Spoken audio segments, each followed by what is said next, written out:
hungry, we got fruit. Winning souls, that's what we do. Cause we know that he the way and he the truth.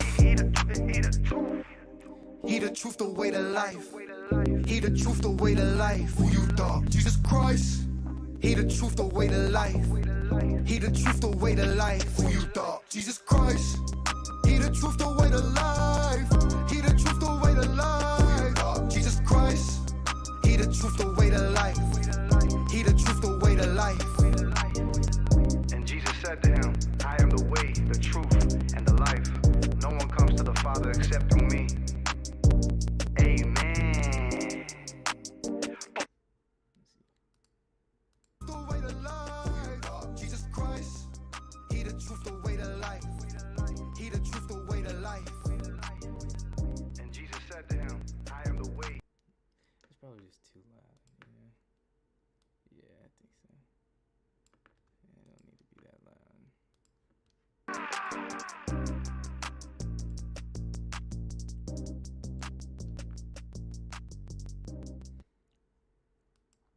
He the truth, the way to lie. He the truth, the way to lie.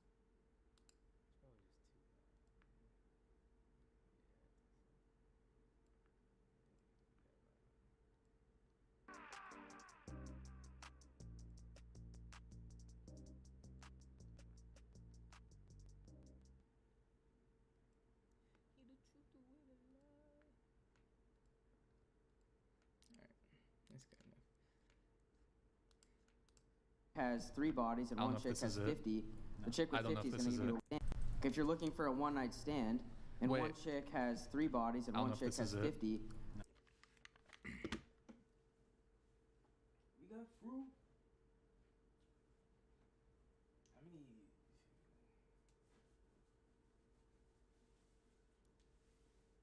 I mean, I understand some parents. I mean, that's the thing. You feel me? Some parents want that, you know. But it's that's why it's like that's just who I am. Where I figure out this universe. You feel me? You only want it because I'm not giving it to you. You feel me? That's the only reason why. Oh, I wish you would call me. I wish you would bother me. You know.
The chick with I don't know 50 if is this going to is give you Can you press play?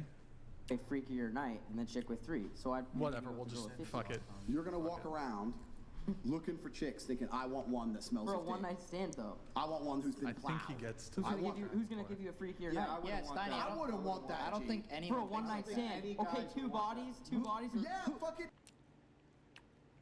Come on.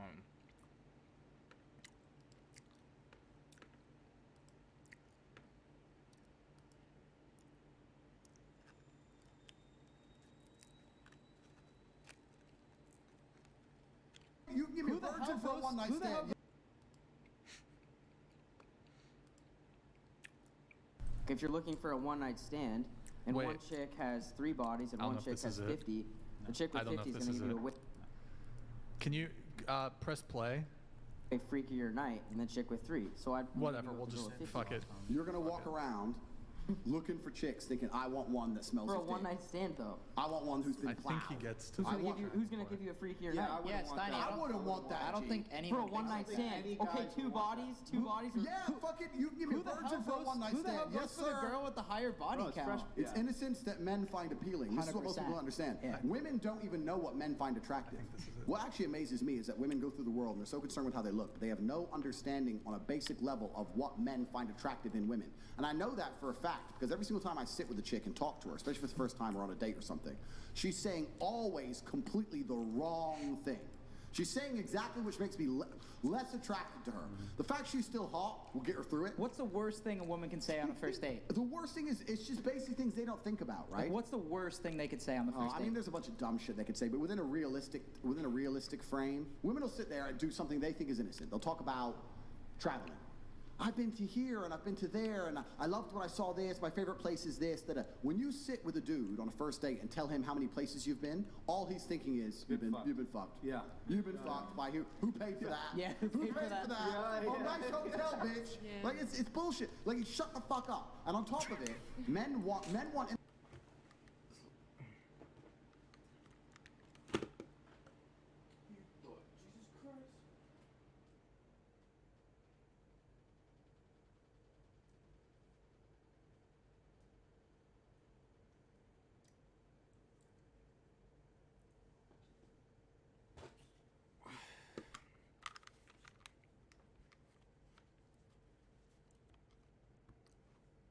It's like you're just repeating shit.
innocence, and the reason we find innocence attractive is because we want to be the female's portal to the world. If I meet a woman, You want to hear they've never been anyway. never, I will show you the world. 100%. The first private jet you get on will be mine. You've ever been in a Lambo? No, you're getting my one first. I'm gonna show Yes. you brand new experiences. Yep. If I sit there with some bitch and she's like, I've been there, I've been that, I went to this party, my friend has a jet, I was in this Lambo, da da da da, and you're just like, shut the fuck up. There's nothing less attractive because we want to be their portal to the world. The reason women don't understand this is they sometimes think, especially if they're sitting with a G, like if they're sitting with a guy like me, they feel like they have to prove themselves by pretending they've been with other ballers, right? They don't want to sit there with a man like me and go, oh, I've never been to a restaurant like this. I wish they would say that. That's the most fucking attractive thing they could say to me. But instead they'll say, yeah, I've been here, my friend, and I did this. And They they're talking drop, about this all the- they drop Dubai and then it's over. They start eh? dropping about fucking other shit that they did with their If they say Dubai, you got to get the check right away. yeah, it's just like, shut up. Shut up. But they don't. So women don't even know what men find attractive because we're interested in innocence. So he's talking about body counts. It's not even just about the freaky, da-da. I'm interested, if I have an experience with a woman, whether it's sexual or non-sexual, I want to be her portal to the world. I want to be the person who shows her something for the first time. I don't want to fuck a bitch who's been fucked every way she can be fucked. Why don't I have to invent something new now? Backflips? All right, so that was sort of related to the travel thing. Let's get everybody's reaction. Let's go around the table on that. Your reaction to the video. I mean, he's not wrong in the sense of like wanting to show her the world. I think that's there's nothing wrong with wanting to be someone's first experience for something. But what if she traveled with her family? This is a nigga, bro. This is a whole man, bro. She would throw my shit. She would throw me, bro. Like, what if she had a family that was wealthy and really aspired to travel and show their children the world? There's a difference between Sure. a girl going on girls' trips and hoeing out. We have to distinguish though, because like that's obviously okay. if Right, they've traveled that's with what their I'm family. saying. That's Like, okay. It's not about the obviously, fact that they've if been to she's countries. going on a girls' trip and hoeing around, that's very different than Yes. seeing the world with her family. Or going by herself and or hoeing doing a around. solo trip. Yeah, I think he's not wrong in the sense of what he's thinking, but there are situations that. Yeah. Your reaction, because that kind of addresses the whole travel thing. I understand his point of being like, I want to show the person that I'm with new experiences, but okay, she's been to Bali, like, let me show her about, like, being a nice guy, or like, let me show her about do women dancing. like nice guys? Is that Some do. what women like? Yeah. But earlier you said that you get bored with men after 2 weeks, so I would imagine nice men are even Yeah. more boring than you get bored of men who I assume are even to some degree I said exciting. it's like my funny joke, but Well, it's true. it's not boredom. It's just like, especially like when you're like, because like I date to like have that connection and love with people. If you can tell that I'm usually really honest with my intentions in a relationship Okay. or any sort of like dating that I'm doing, Yeah. situationship or something. Like I'll be like, I'm not looking for a long-term partner right now, and if that's what you're looking for, then this should not continue because I don't want to waste your time, I don't want to waste my time, and I don't want to hurt anybody for this. I enjoy who you are, but it's not worth like. See, know? yeah, I think that like girls tend to do this very well. They tend to spin things. You say it's not boredom. It's just me just like sort of Well, it spreading can love. be It's boredom. It's not sex work or OnlyFans. It's me just sort of spreading love. And at the end of the day, it is boredom. You're getting bored of the guys. You want to move on. Like that's what it is. Well, it's not boredom like, necessarily, but like let's say there's You're a not guy interested that I'm in the guy anymore after a few sure, weeks. yeah. Like let's say there's a guy that I'm seeing and I'm having fun with, but I wouldn't want to be my partner because for me, it's really important to be like it means a lot to be a boyfriend. You know, like it's not like just dating casual. There's a lot of commitment and. I will nothing say wrong though, with that. what you're talking about though, when you go traveling in Asia and stuff, this is like your bread and butter because this is exactly what it's like. People are very free love and just people are just traveling and like we're just Yeah. here for a few weeks, just a bit of summer loving. So I understand that those experiences I actually, have been had. being in Asia, had some of like the worst dating I've ever had because it was too much of that. There were like, hippies on the beach. Well, it was too much of that, like, I'm here for 2 weeks and then we'll never see each other again. And I crave connection and genuine care. Do you? I do, yeah. But you've not. You say you move on from guys really quickly. Because there's so many, like, bits and pieces in that of, like, maybe this person, like, wouldn't be my boyfriend and I don't want them to, like, get attached in this way. That's like one nugget of the mindset. So you do seek something more long term. Yeah, of course. But you just said you're looking for something short term. Yeah, how are you going to know the guy? How are you going to know the different long-term phases guy of when you find if every guy has like just bits and pieces, but not everything you want? Because it'll feel right and it'll make me feel good, and I'll know. Have you had that before? Like, has it ever felt right, or are you like, what I'm worried about is you're going to wake up and be 45 one day and no one will have ever felt right. I've been in love a couple times. I feel a lot for a lot of people that I've gone out with, whether long term or short term, and I know when I've felt it, it's just been like, this is right. So I don't think I'm worried about like being 40 and not have found my person, finding my person. Here, let's continue with the reaction to the video. Your reaction to the video. Go ahead. Oh gosh. Like that, in terms of the traveling, I think it's so situational. But like what he's saying about men want a woman who's so innocent so he can show them everything.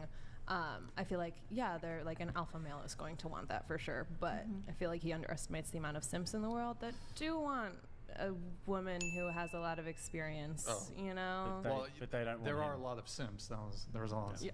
I don't lot think, of simps, generally but speaking, though, men want women who are sexually experienced.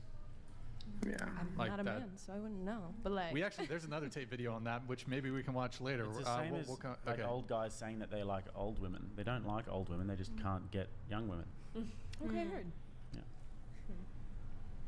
Ah, that's so true. That's so true.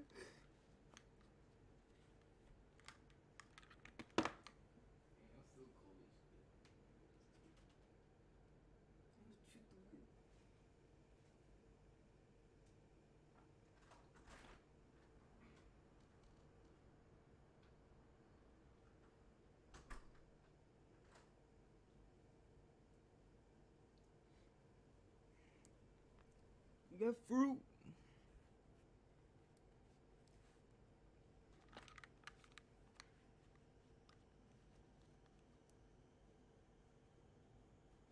You the truth, the way to love. I don't even like feel like looking at my phone. I said all today, yeah. I said all today. You know. Your reaction to the video? Yeah, I think he has a valid point there. At the same time, I think the stereotype goes the opposite way too. Like if there's a guy who's traveling a lot and partying a lot, or going to yacht week in Croatia and things like that, I'm gonna have the same stereotype in my head that he's out partying and not someone that I would want to date seriously.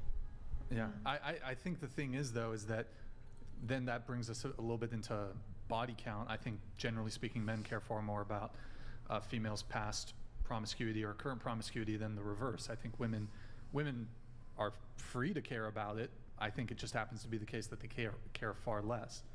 And there certainly are women who don't want to date a promiscuous partner or a partner who had a history of promiscuity, but it's just something that men typically are more preoccupied than women are. Sure, but I think that anyone who's looking for something like real and stable is gonna see that as a red flag on either side. Can I just get a quick hand raise at the table? Would you girls prefer a guy who is a virgin? Raise your hand. Okay. Just you? Just you. See, are you I'm Christian. Like I grew up Christian. Are you virgin? Yeah. Oh, okay. Yeah, I'm saving myself for marriage. Okay. Hey, based. Awesome. Yeah. Based word. Did you have a follow-up on the... I was going to say, and then the guys at the table, see, like that would be like a very attractive thing. If a girl was a virgin, I'd be extremely attracted. But you guys aren't attracted to a virgin because you girls want someone who's sexually experienced. So therefore lies the difference. Well, it's not. I mean, you also asked if we preferred it, right? So it's not like. Yeah, I was gonna say, I'm not talking about one esoteric individual like what they prefer. I'm talking about generalities. Women like a man with experience. Men prefer women who are inexperienced. It's a generality. It's a fact. Word. Our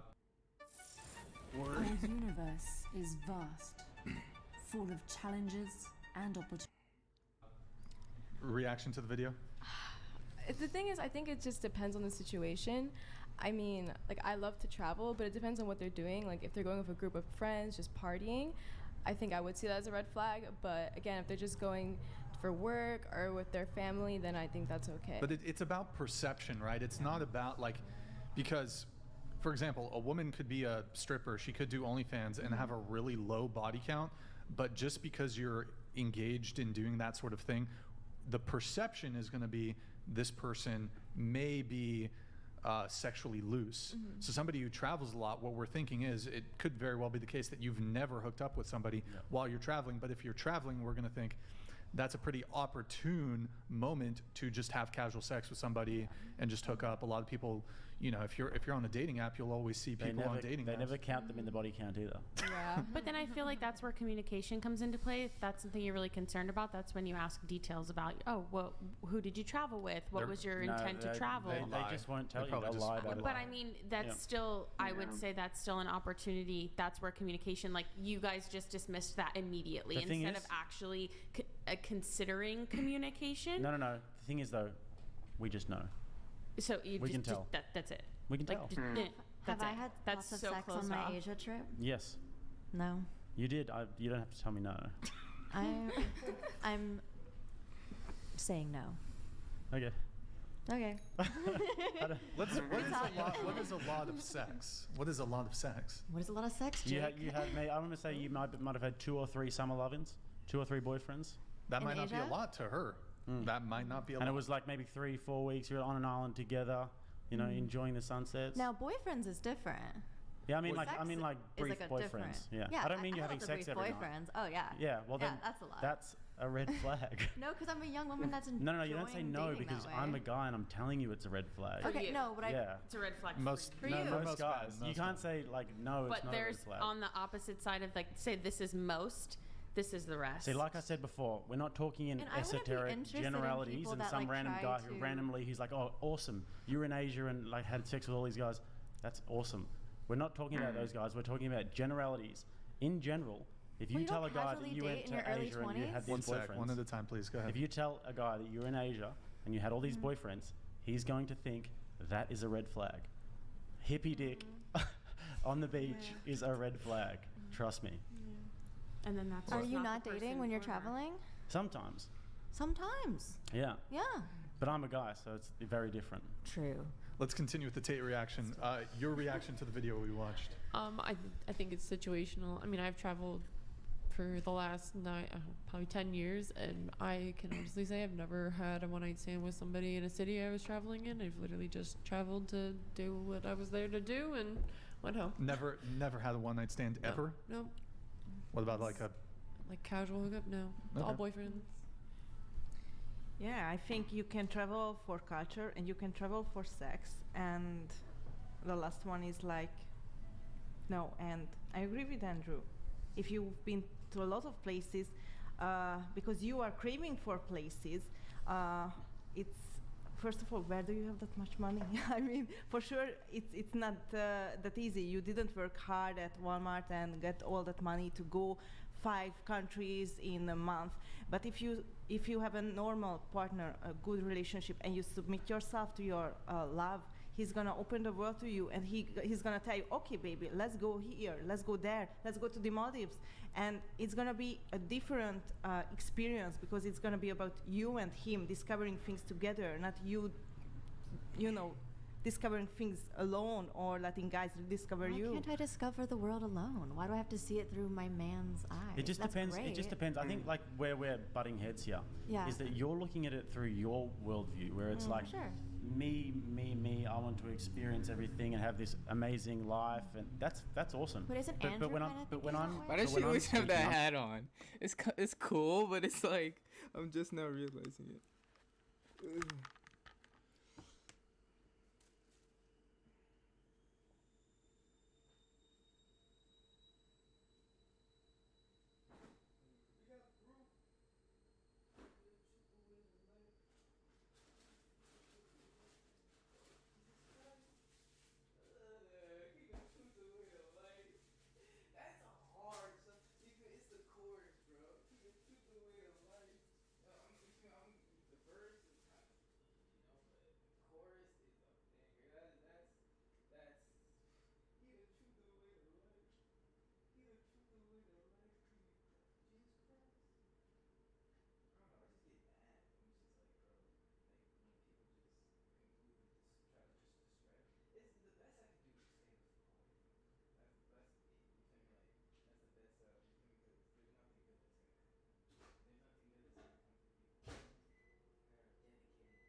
anything good can come from a bad tree, nothing bad can come from a good tree. And I know I'm a good tree, so I don't produce anything. I don't understand, bitch.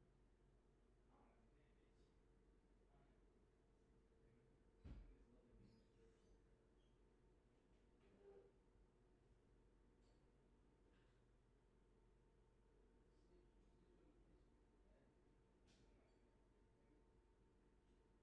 It is.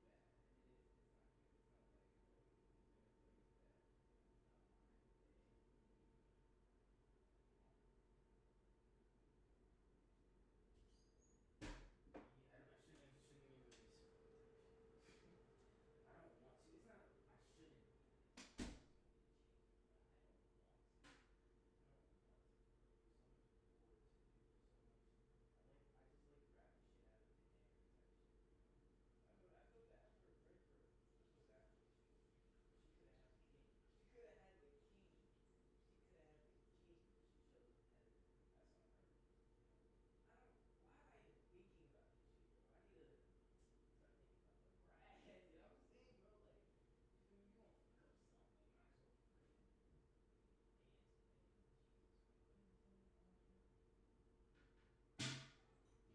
I need to start thinking about the bride. You know what I'm saying, bro? Like,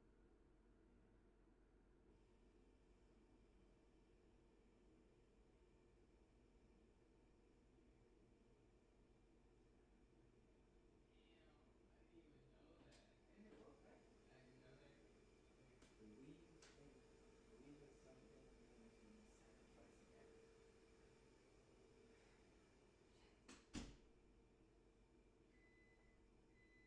That's deep. That shit's deep. That shit's prophetic. Believe in something even if you mean sacrifice.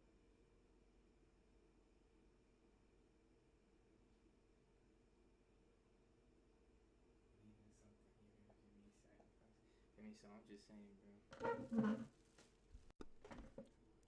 That shit.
I'm talking about from a guy's perspective, and that's where like the essential difference is here.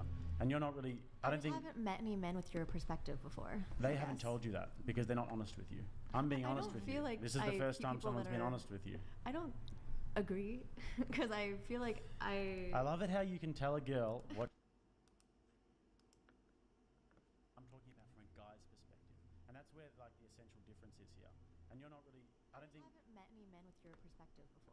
they haven't told you that because they're not honest with you. I'm being honest with you. feel like This is the I first see time people someone's that been are- honest with you. I don't. Okay, it's fine.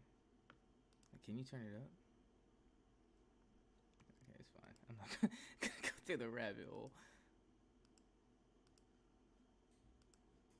What guys think, and they'll tell you that they don't agree. Because you're not all men. I'm not, Yeah, but I'm and you are speaking one in general. singular man with a thought Do you process. agree, Brian? And I'm I sure agree. That there's, I agree. Homath agrees. How many Homath agrees. billion, billion people in this world. Okay. There is, granted, I'm not discrediting what Sure. you're saying. I'm sure there's a vast majority Hold that on, let me agrees just with what quickly. you're saying. You just said the world. Let me just quickly untangle that. How many Muslims are there in the world?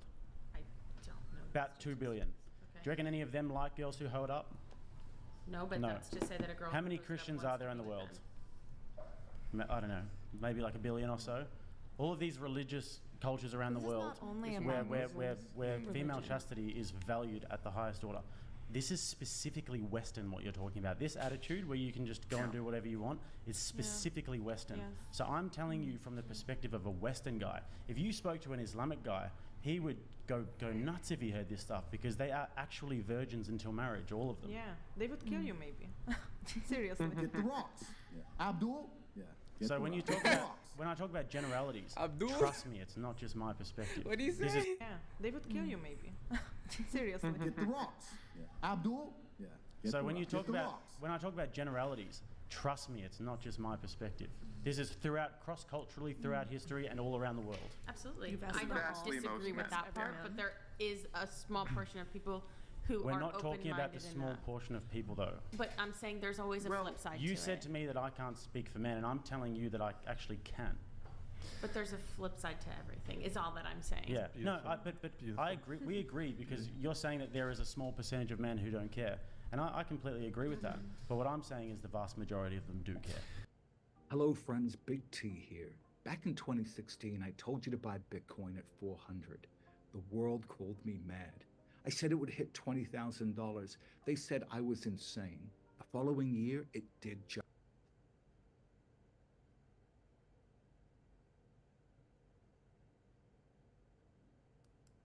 Okay, can you stop that, please? Oh,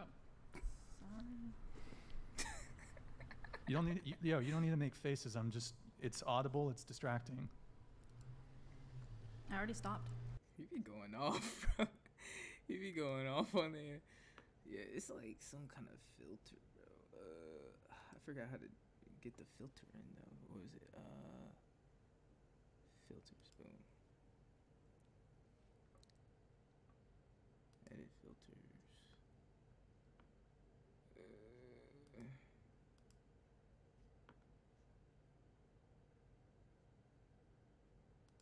Just turn it off. Just turn that mug off. See the original. Okay, but look, if you don't need to make faces if I'm asking you to stop doing something. Like, we gave pre-show instructionals to not tap on the table. I asked you to stop and you made like a whole face about it. You want me to leave? No, I'm not asking you to leave, but, Okay. huh? Okay. You know what I do? I just bite my fingernails. I don't even have them. Then you can't. Then you can't even do it. Just to eat them off. It's the best way to do it. Okay. Here, relationship status. You, boyfriend, and Matt. What about you?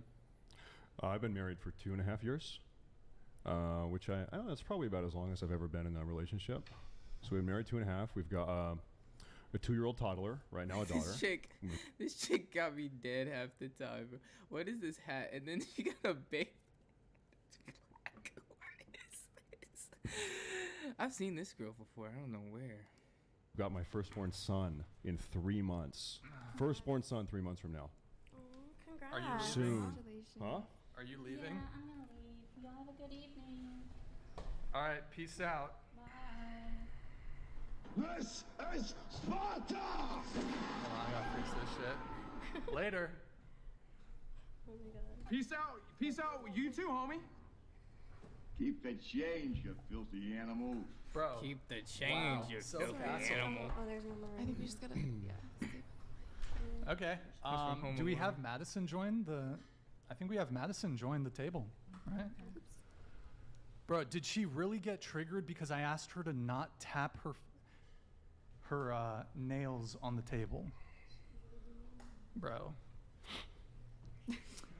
I mean, I was a little harsh. Was I harsh? Was I a little?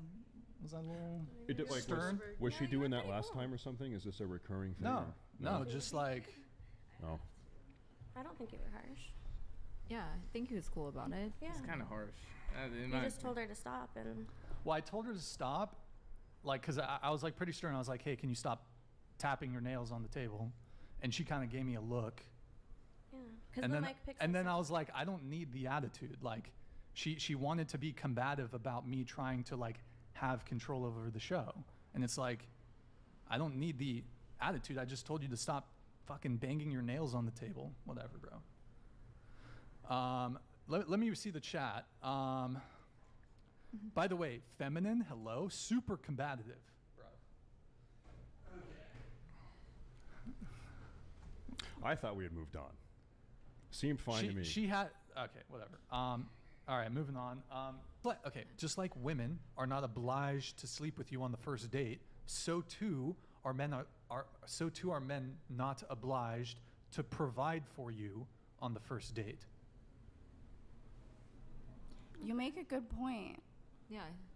I feel like, you know, both stances could be right. Like men who are comfortable paying and men who are not, you know? Like Then they it's don't up get to your go out with discretion what us, you want to and do that's with your that. money. If Look- you don't want to pay on the first date, then that's fine. Then you're not going to go out. But for a lot of women, it's like you want a guy. This falls into a few different categories, but just like we as men have to prove ourselves to you before you sleep with us, I'm of the opinion, and I'm instructing men to do this. You should be screening women just as hardcore as they're screening you.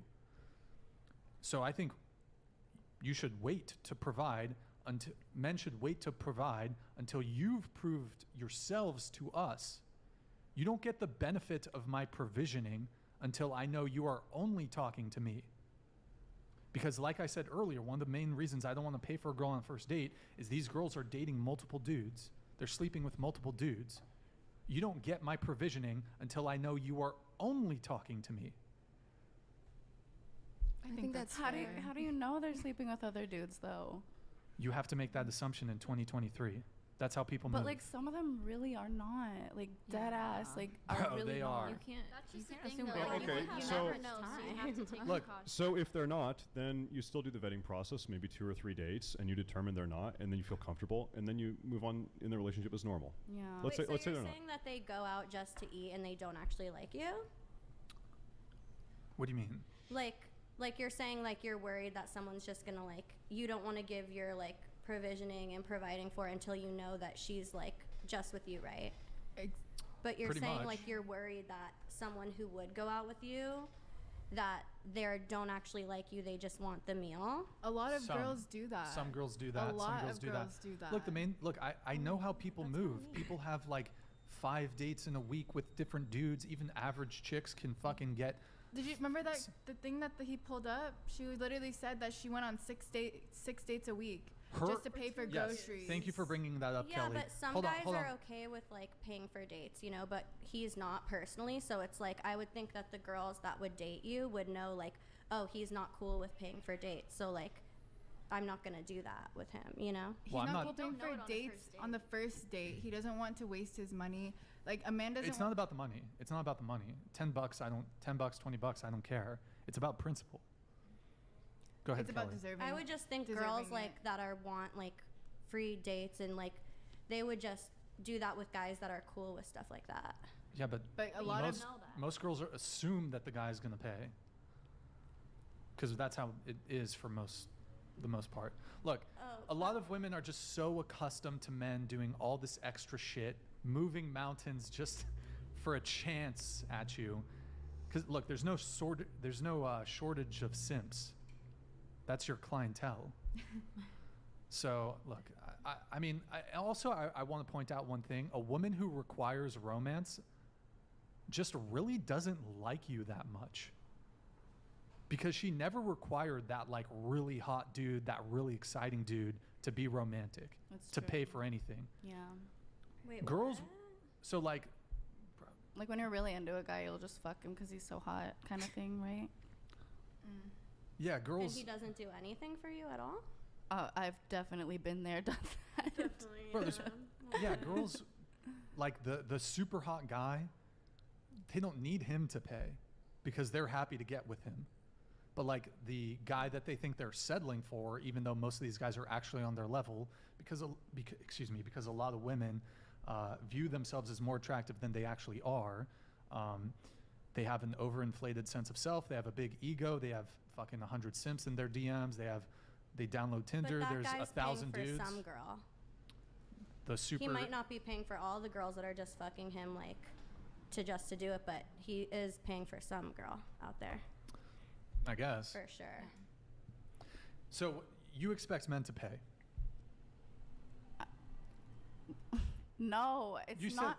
It's not black or white thinking with me, okay? Okay, it's whatever. based on like the situation. Well, earlier you said it was disgusting if. No, I said I was turned off. I changed my wording. Remember, I said saying disgusted was too harsh, and that I wish that I would have said, you know, I retracted the statement and said, you know, yeah. Well, okay, a lot of women, I think a couple of you guys. The guys that I want to fuck are guys that are gonna pay on the first date. It's like not. It's my preference. Sue me. Hey, look, you're entitled to have your preference. I guess my issue is that you expect men to pay, Yeah. yet you do sex work. My issue is I don't give a fuck. Like, I can do sex work and I can expect men to pay. I'm still a human being wait, and why I'm does allowed to that have mean that? preferences. Like, Well, I'm this trying is to so find- Sure. degrading. It's not degrading. Why it's does it just Your mean problem is that I do sex work and that's not degrading. is that you expect men to pay. Yeah. Okay, I want to hear her logic again. Yeah. Well, earlier you said it was disgusting if. No, I said I was turned off. I changed my wording. Remember, I said saying disgusted was too harsh, and that I wish that I would have said, you know, I retracted the statement and said, you know, yeah. Well, okay, a lot of women, I think a couple of you guys. The guys that I want to fuck are guys that are gonna pay on the first date. It's like not. It's my preference. Sue me. Hey, look, you're entitled to have your preference. I guess my issue is that you expect men to pay, Yeah. yet you do sex work. My issue is I don't give a fuck. Like, I can do sex work and I can expect men to pay. I'm still a human being Yeah, wait, and why I'm does allowed to that have mean that? preferences. Like, Well, I'm this trying is to so find- Sure. degrading. It's not degrading. Why it's does it just Your mean that? problem is that I do sex work and that's not degrading. I didn't like, s- you I didn't say that. clearly- Wait, I just don't get it. Why do you say I like, said that. Hold oh, on, just a point of clarification. I said that your problem is that you expect men to pay, yet you do sex work. What I'm trying to get at is you have a rather traditional stance on who should pay, yet you are quite non-traditional. Okay, and my problem is that you expect girls to go halves on the first date and you're not even that attractive. Okay, ad Damn, hominem. damn, chill, damn, she came for that nigga life. She came for that nigga life, bro. Like, chill out, gang. Like, you didn't have to say all that, nigga. Chill. Chill. Came at they neck. You feel? It's not the same thing, bro. It's not the same thing. What I'm Okay. trying to get at is you have a rather traditional stance on who should pay, yet you are quite non-traditional. Okay, and my problem is that you expect girls to go halves on the first date and you're not even that attractive. Okay, ad Damn. hominem. Go Okay. Ad hominem attacks. What does that mean again? See, I just got. Oh yeah, good thing. I hear certain things a lot. I gotta start actually searching up. You know what? I'm gonna search it up in the actual dictionary. Where is it? I had a dictionary right here. He's like, okay, like, you didn't feel me? Like, just ad hominem. What does ad hominem mean? Oh yeah, you feel me? I need to put this book in my freaking thingy too. No. Oh yeah. Where is it?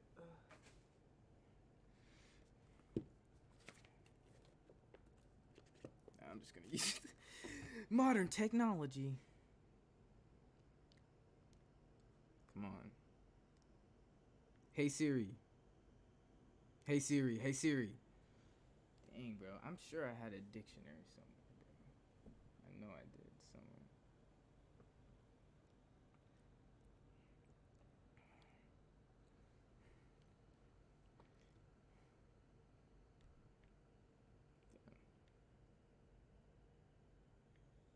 Okay, fine. Ad hominem definition.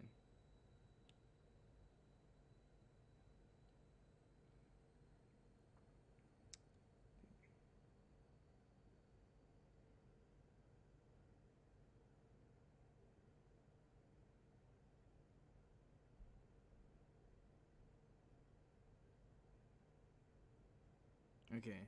Ad hominem attacks, or like ad hominem means, bro, shut up, Siri. Ad hominem means of an argument or reaction, parentheses, you feel me, of an argument or reaction directed against a person rather than the position they are maintaining. Feel me? So it's like you're not really defending the fact that you doing sex work should kind of, you feel me, make the difference of whether that person should pay, you're just attacking him and making it personal, rather than you're not really attacking the argument of, you know, so since I do sex work, I should, you feel me, we have to go halvesies type shit. Interesting. Yet you are quite non-traditional. Okay, and my problem is that you expect girls to go halves on the first date and you're not even that attractive. Okay, ad hominem. Ad hominem. I don't know what that means. All right, bro. Wait, so I just want to clarify. You're saying because she does. What? and Hold on, we hold do. on, hold on, hold on. So you've just attacked my physical appearance. Well, you attacked my career. I didn't attack your career. problem with me having a preference because of my job. Because you have a rather traditional stance on who should pay, yet you are quite non-traditional. I didn't ad hominem attack your physical appearance. What does ad hominem mean? Ad hominem. Ad Ad hominem. Okay, let me read it again. Ad hominem. Ad hominem. Ad hominem. Or something.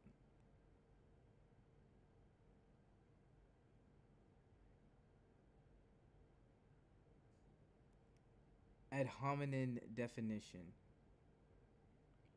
Okay. Directed against a person rather. Sorry, I don't understand. I found this on the web. Ad hominem definition. A definition is a statement of the meaning of a term. Not the definition of definition, bitch. Ad hominem. Ad hominem definition. Directed against a person rather than the position they are maintaining. Feel me? So you just came at bro instead of saying, okay. Like I like putting myself in these little, what's it called? We're just gonna say examples, like these visual examples where it's like, okay, feel me? If she wasn't making an ad hominem attack, it would be like her saying, you feel, her defending her position where it's like, sex work is this, instead of saying, okay, you're fucking ugly, so I don't think you get a sex, you know? So this is why sex work is good. You feel me? This is why I deserved to this is why I don't have to pay because of my sex work. You could have flipped that shit. You could have flipped that gang. Attack your physical appearance. What does ad hominem mean? Ad hominem. Ad hominem. Ad hominem. Attack your physical appearance. What does ad hominem mean? Ad hominem. I can't. Because of my job. Ad hominem. What is ad hominem? Alright, chill. Because. Chill. I gotta laugh it off. What does ad hominem mean? You have a rather traditional stance on who should pay, yet you are quite non-traditional. I didn't ad hominem attack your physical appearance. What does ad hominem mean? Ad hominem. Ad hominem. It's like a personal attack. Oh. Yeah. So what you're saying is if I was more physically attracted. That's not the definition. You feel me? Feel me? That's not the definition. Then I could get away with demanding equality. Ad hominem. It's like a personal attack. Oh. Yeah. So what you're saying is if I was more physically attracted. She's kind of bad, but she looks just like someone that I used to know. But it's like, nah, let me not say that. Retract that. Take that out in the live. She's never gonna see this. It doesn't matter. She feel me? She don't like me, bro. Then I could get away with demanding equality. That's what you're saying, isn't it? Guys that I'm. You think I'm wrong because of my physical appearance to want to split the bill? I think she was saying that. Or do you want to walk back what you just said? Do you want to let her answer? No. It's the words came out of your mouth. She's not going to defend you. Yeah, but my mouth goes on her pussy, so she knows what I'm thinking. Jesus Christ. I think she was saying that. Yeah, but my mouth goes on. You're sitting in a room full of demons right now. How do you do it? I can't do it, bro. Her pussy, so she knows what I'm thinking.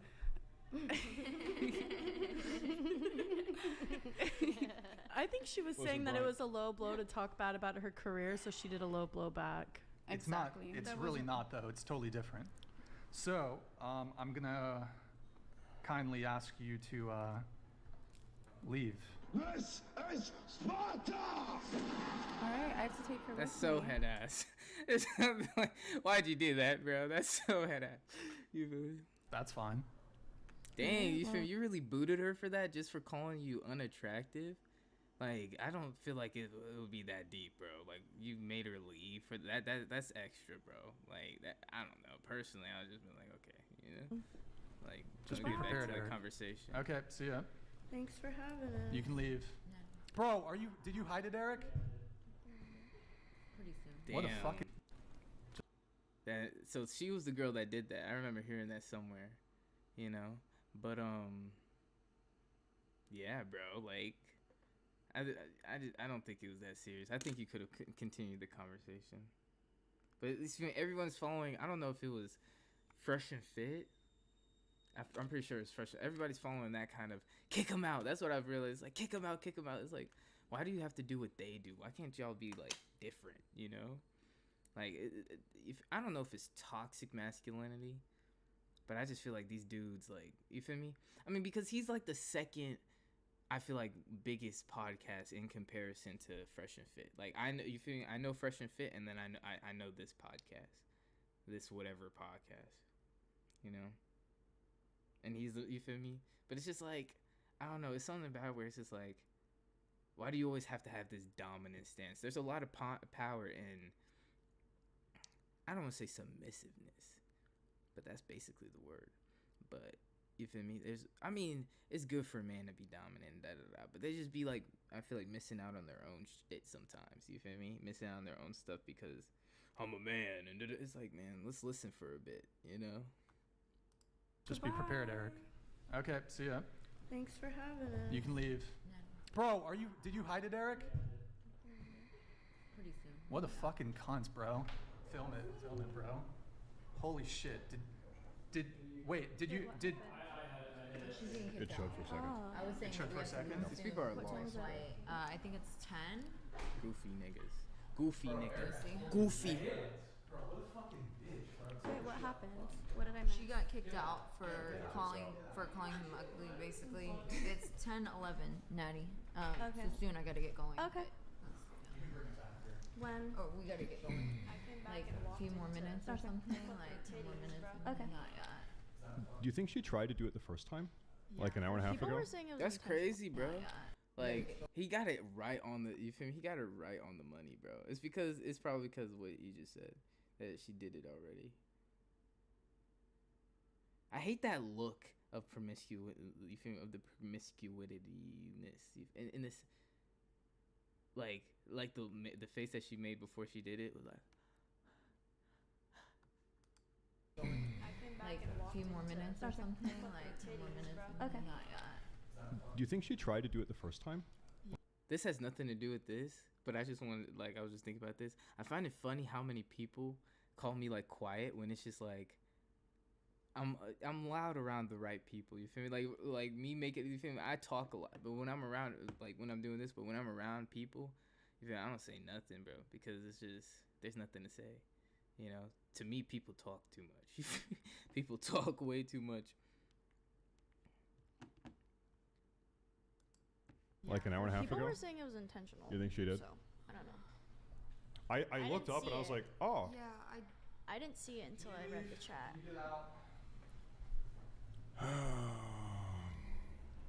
That is such a fucked up thing to do. That's so fucked up. That is for weird. Brian. It's yeah. a weird thing to do. It's an odd thing to do.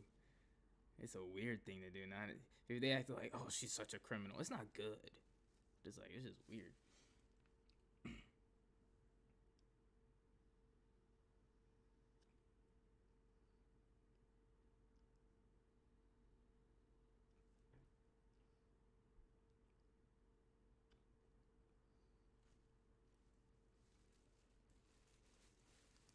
I missed that. He could lose his job. So she was mad about him saying that she shouldn't have to, that she should go half on the first date because she had sex work, right, basically, and then she said something about his looks, and then Was she not there? She was there the whole time. Did she not? See, it's like I hate people like this. Not just women, right? It's people that just aren't aware of their surroundings. That are just what, huh? It's like, how do you live like that? How do you live? I understand ignorance is a bliss, but it's also like awareness. Ignorance is a bliss. I'm gonna make up this. Awareness is a strength. You know, you're putting yourself at a real disadvantage when you're freaking acting stupid. Good enough looking not to pay, basically. I saw it pop up there for a second, so. Bro. And that's like the bimbo mentality. Like the bimbo mentality. That's what I think when I think bimbo is. Don't like. I don't like when girls play dumb like that. Like it's very like unattractive in certain contexts.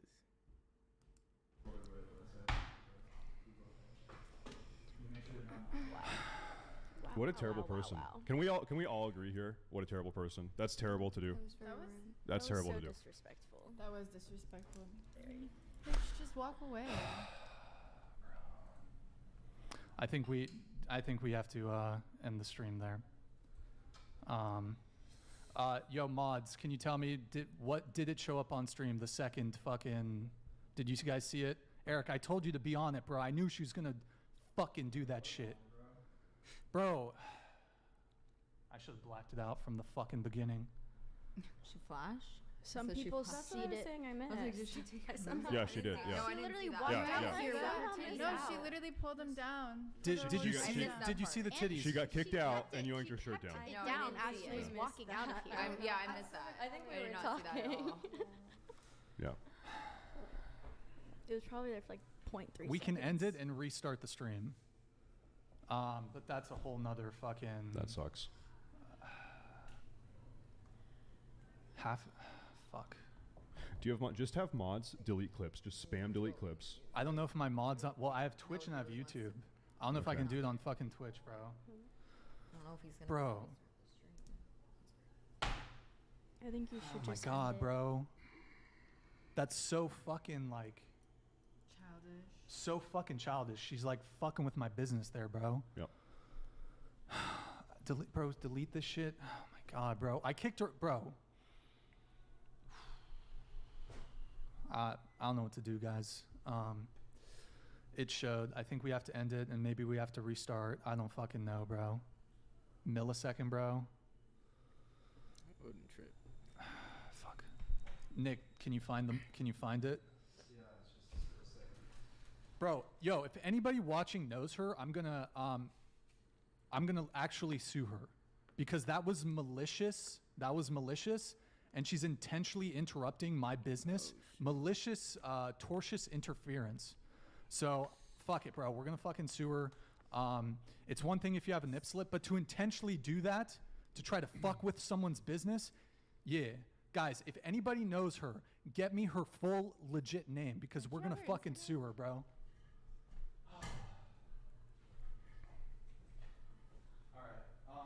Can I take a picture with the doll? I don't know how When the stream ends, yeah. When it, Too. yeah, Yeah, let's take pictures of the doll. Yeah, wait till the stream ends and then you guys are good. I like your flash. Do you really ever? pretty.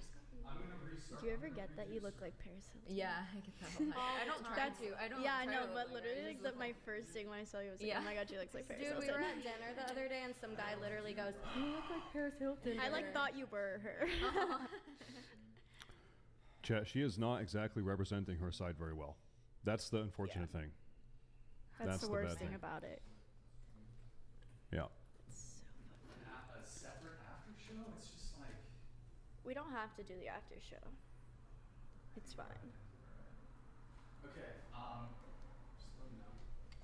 We gotta take care of the clips. Like. Did it show on there? Yeah, it did. It did. Eric, can you end the stream? All right, guys, we're gonna. Oh, hold on. We're gonna start another stream. If we're probably gonna lose half our. Like a 7 to an 8. Okay. Like a 6, 7. Yuki, what about you? For me, I don't know what. Maybe like. It's really a tough question because I don't know what answer can satisfy other people. So maybe I give myself a 0 because I know what my exact Never mind. A 0? Yeah. Comparison So that is the that means thief you're of the joy. ugliest one amongst the ugliest people in the world. Is that what you're saying? Like, if people considering us, I'm really This is ugly. Joe Biden right here, bro. This is Joe. It's fine. Sleepy I don't Why do Joe. you why do you think that though? Yeah. Like You you don't have think to you're, like, realize average or- you portray what you believe. So if you keep telling yourself that you're ugly, you're gonna start thinking, oh shit, I'm ugly and I don't equivalent to anybody else. Like let me tell you like a she's a story. It's like really short story. So like I feel like I'm like kind of physically attractive because so first I'm a virgin and I asked my ex online. Closer to the mic, please. I asked my ex online boyfriend because I Why is he always mad? He's booked the pissed. hotel at the area like is really nearby his hometown. It's like just like half hour. I text him like 30 message and I invite him to come over there and he just ignore like I'm staying in that hotel whole night alone like so I that mean hurts your self-esteem. exactly.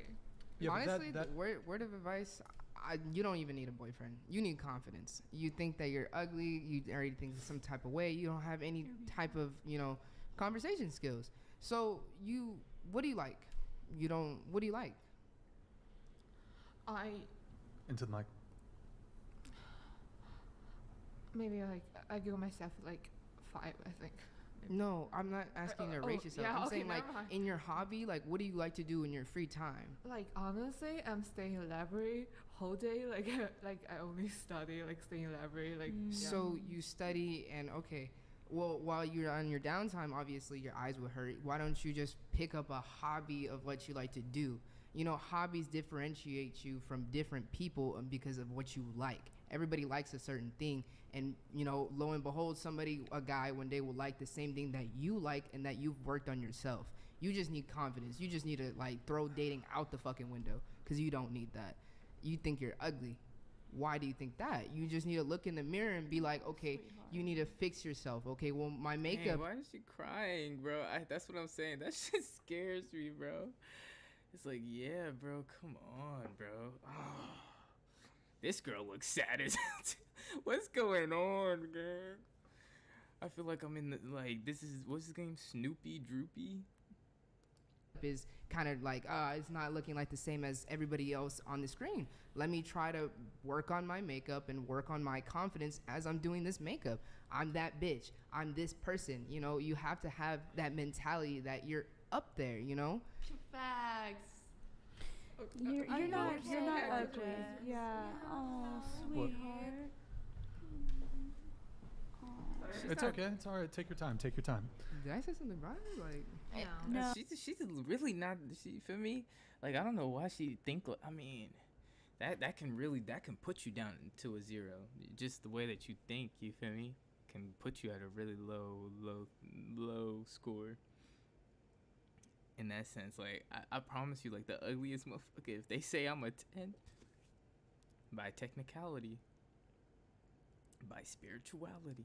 Oh, I'm the same way. I'm a big crier too. okay. Like when you get like that emotional heartstring that just gets tugged, there's like no stopping the water. I'm sorry. I'm really blunt. I'm really sorry. I was afraid I was gonna cry on here too.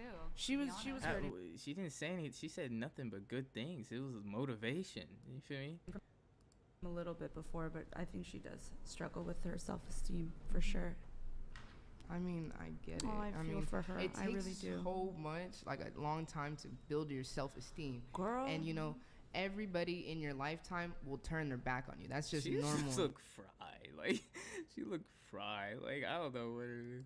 Girl. And everybody in she your just life. look done with everything. She, like her face is just I don't give. Like I want to reach her level of I don't give an F. Like a long That's time that to level build of your face. Like I don't care. Like I need that, bro. I need that I don't self-esteem. Girl. And everybody in your lifetime will turn their back on you. That's just normal in life. That's just everybody's a lesson. Everybody is just a thought, like a real, or be in the back of your head. People that you used to know would be in the back of your head because you thought of it.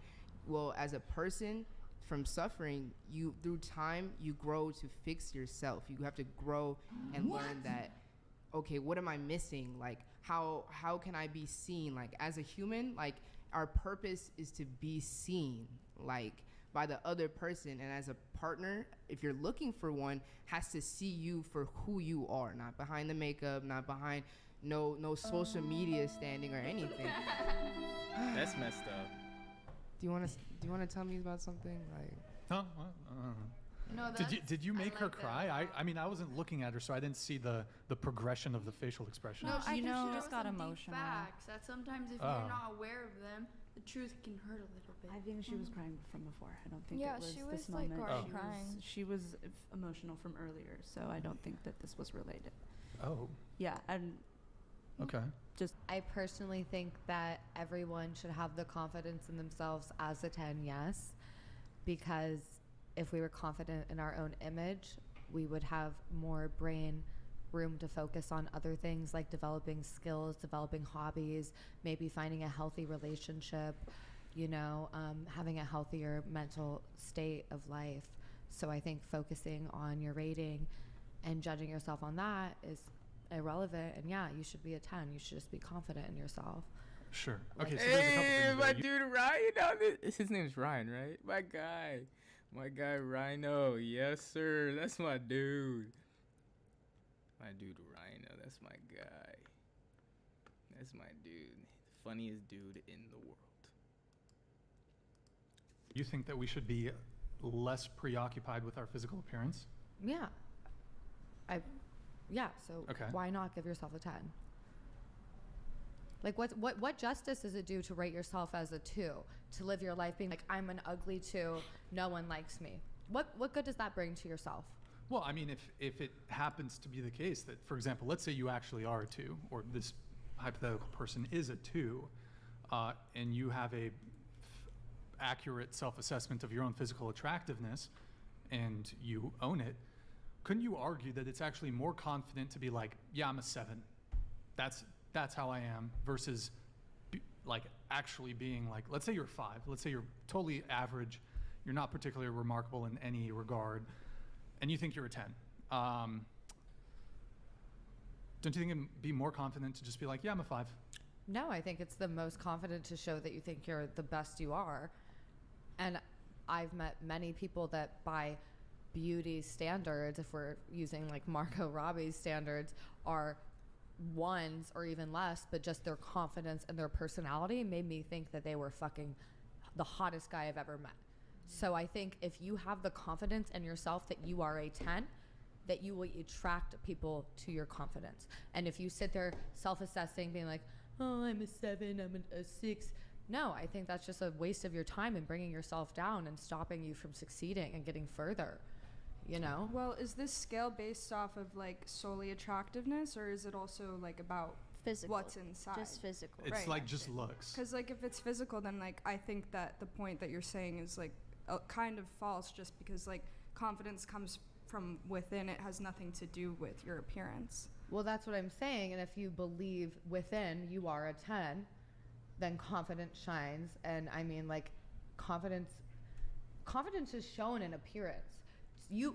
Every one of you could look the same way. And if you're walking insecure, you're going to look uglier. If you are walking loud and proud, you're going to look like a fucking superstar. But I don't- Guaranteed. Fact.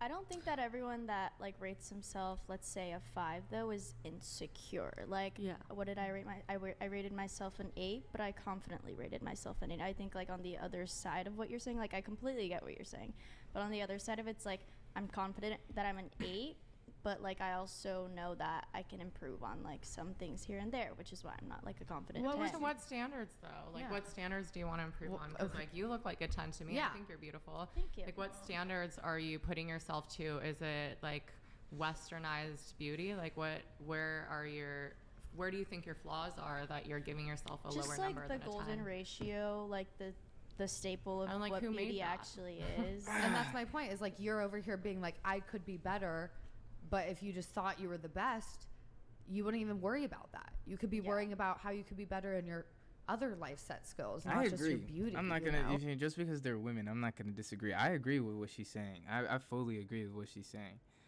You feel me? I don't disagree with the other guy too. I feel like the thing with being able to set yourself in that reality is, you feel me, you leave room for humility and you leave room for growth. Versus if you're already there, then it's like, okay, what am I, you feel me? You get bored. Personally, I would get bored. You feel me? So that's why I like assessing myself more realistically, because it's like, okay, now I can do something. You feel me? Versus if I'm, but both are true. Both of these things are true. Like, it's like, man, if you were to say I'm a 10, it's like, you feel me? It by technicality is true. You feel me? Versus if you're a 7 and you're like, I live as a 10, I'm living and I'm shooting for that, it's just as well, it's good. But I do think what she's saying is actually smarter. I do agree with what she's saying. Oh, like, it's just, you are a 10. Thank you. Like, you really are. Like, there's nothing you can improve about yourself except for your confidence. Like everyone has like a little bit of insecurities, Yeah. you know, but Oh, I do too, but I'm yeah. still going to stand here and like fight for myself, you know, and be like, I'm a 10 out of 10 because that's what I believe everyone should do. Also, I feel like there's like you can obviously tell if there's like an unattractive person and an attractive person, and I think everyone should definitely be confident, but if you're telling that like unattractive person that they're a 10, like you're like so bad, like, and they're walking around thinking that, then like I feel like they could like people could like totally like take they could advantage just of be them like and like overly confident. yeah, and they could learn some like they could get humbled and like, you know what I mean? That's a good point. It was making me think of this quote. It's like, you can ignore reality, but you can't ignore the consequences that come with ignoring reality. Right. So Okay. if, let's say, a girl next to me, she's, I don't know. That's true. That's very true. I agree with that. You can ignore reality, but you can't ignore. Did you say you can't ignore the consequences of reality? But yeah, like, I do feel like, because in the Bible it says faith without works is dead, not works without faith is dead. And I think I've been experiencing that as far as like, I have a F ton of faith, right? I believe, you know, but whether, you feel me, there's this aspect as far as like the works, you know, where it's like, if you don't do anything, then don't be surprised when there's a certain result that comes out of that. So I rather live in that kind of reality where I'm just like, like God says, you know. Fully isn't very attractive, but everyone tells her, yep, girl, you're a 10 out of 10, don't ever settle for anything less, whatever. She might start going after certain guys, whatever, who aren't within her league or her whatever, and she's gonna constantly get heartbroken. Why is this guy doesn't want to talk to me? Why does this guy keep cheating on me? Why does this guy keep doing this? And same with guys. If it's like, if I'm a guy and I think that I'm the second coming of Jesus Christ, and every girl who thing last, whatever, next I think so. I'm the second coming of Jesus Christ. Come with ignoring reality. So if, let's say, a girl next to me, she's, I don't know, truthfully isn't very attractive, but everyone tells her, yep, girl, you're a 10 out of 10, don't ever settle for anything less, whatever. She might start going after certain guys, whatever, who aren't within her league or her whatever, and she's gonna constantly get heartbroken. Why is this guy doesn't want to talk to me? Why does this guy keep cheating on me? Why does this guy keep doing this? And same with guys. If it's like, if I'm a guy and I think that I'm the second coming of Jesus Christ, and every girl, I deserve a supermodel, I deserve an A-list whatever, and I keep going after supermodels and keep going after girls that aren't in my playing realm, I'm gonna constantly get heartbroken. I'm doing myself a disservice because I'm not actually playing within my roles. Because you can be confident and be an average looking person. That's what I think. Like, I'm not a 10 at all, but I'm pretty confident with myself, and that doesn't mean that it's a bad thing. So I think that by telling someone something that's not accurate, you're doing them more of a disservice. Like, you're putting a Band-Aid on like their feelings for the moment, and be like, yeah, you're a 10, everything's all good. But then when they go out in the world, they're not going to get treated like a 10 necessarily. Like, you see what I'm saying? I disagree. I gotta watch them again. I haven't watched freaking, what is it? Rhino? If I haven't watched them in super long. Do they still make videos? I haven't watched them in so long, bro. Holy crap. Since I was like in middle school type shit.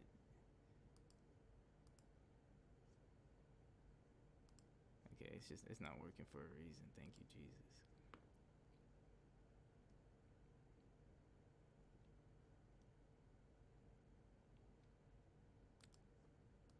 Like saying that as if everyone with the confidence has expectations that they deserve something. And I mean, Belladonna used to be married to one of my good friends who by society standards would probably be. Is that guy? Who is Belladonna? Belladonna was Who one of the the most famous that porn guy? stars in the world. Do you not jerk She's probably more famous than you, no I don't- offense, but and she's I'm not. I yeah, don't definitely really for care. sure. Like she out her Cool. Google search. I'm just saying she's really famous, and his confidence and Is she? she is. I mean, I don't give a fuck if Ryan, she is. can you but, answer that like, for us? Yeah, Ryan, do you Ryan? know the answer to that? Is she famous? You know a lot of porn stars. I need to look at. Hold on. Let's do a Google Trends search. Let's compare. I've Belladonna. never heard of that name. I've never heard of that. I'll send it to you. Okay. Nick. Okay. I'll send it to you. Let's do it. Let's do it. Maybe But if okay, I go see ahead, the go ahead. face. No, honestly, I don't watch porn. I don't watch. Like I porn. don't care, but what? I kind of want to just bounce, to be honest. So Seriously? yeah, Because a we're little bit. Just you're that triggered over this conversation It's I didn't do enough research on the podcast. because we're talking about because I don't know who Belladonna is. No, it's not that. It's everything. It's just The Because we're vibes. talking about things we rating. can talk about people's attractiveness, to be honest. Fair enough. Okay, well that's my ride. So. Wow. Stay. I'll go sit in my car. It's no. It's okay. Self Castle. If you need a ride back, I don't mind driving you too. I'm going back to LA too. I just like personally, I'm kind of. We're all gonna just drive together. Hang tight, guys. Just I'm gonna tell a joke. I can do like a little sound effect. This better be funny. This better be funny, bro. This better be funny. Sunny, no funny. Dang. Dang, you feel me? I gotta work on the jawline. You see that? Yeah, let's put in that work right now. Let's put in that work. I don't even know if these work. I just want my tooth to fall. They worked at first. Where's my tooth?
Holy crap.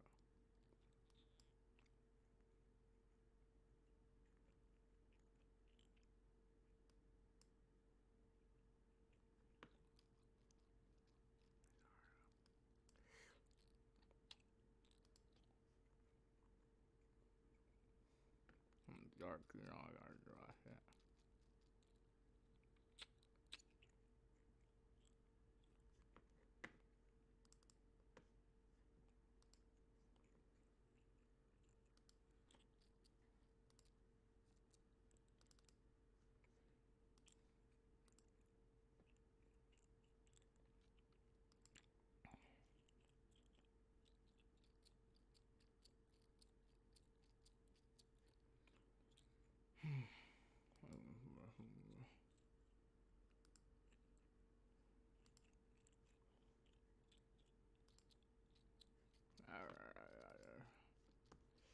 my darkness.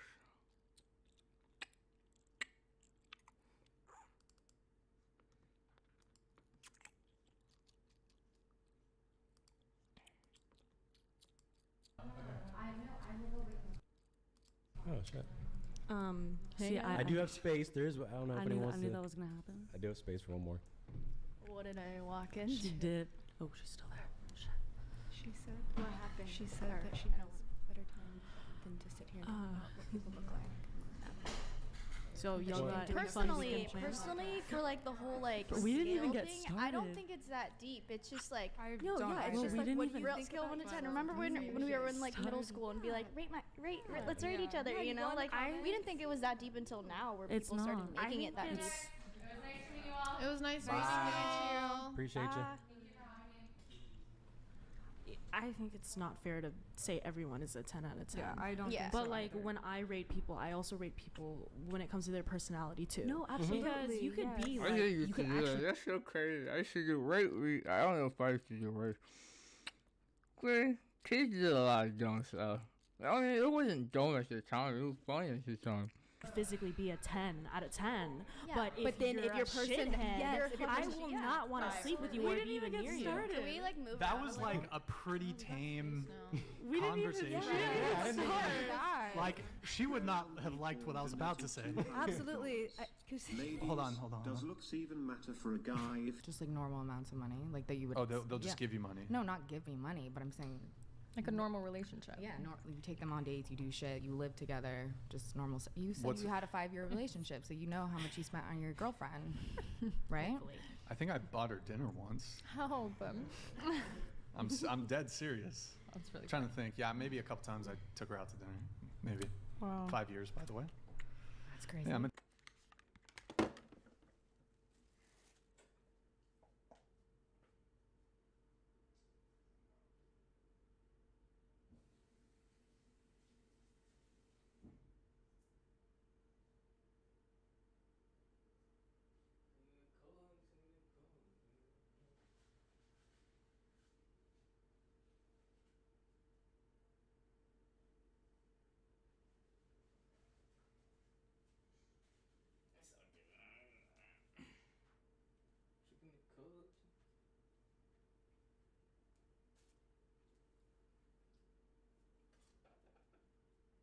Bitch, I'm mad about that.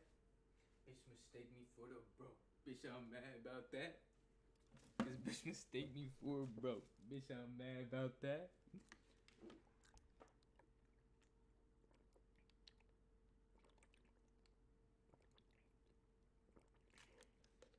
This bitch mistake me for a bro. Bitch, I'm mad about that. Bitch, I'm mad about that. a gentleman, okay? Didn't live I am, with her either. I am a gentleman. Was she ugly and fat? No. Why would? No, she was actually. She's actually. like that. Nick's giving yes. No, she's He's implying yes. No, I don't think. Can I see a picture of her? I can show you a picture. Show me a I'm not going to picture. show you a picture now. Right now. I'm not showing you a picture now. You're but- interrogating us, and we interrogate you. Yeah, but I'm not going to go pull up her fucking Instagram right now. She's a fatty. No, she was not. You know who has a fatty? You know who has a fatty? Nah.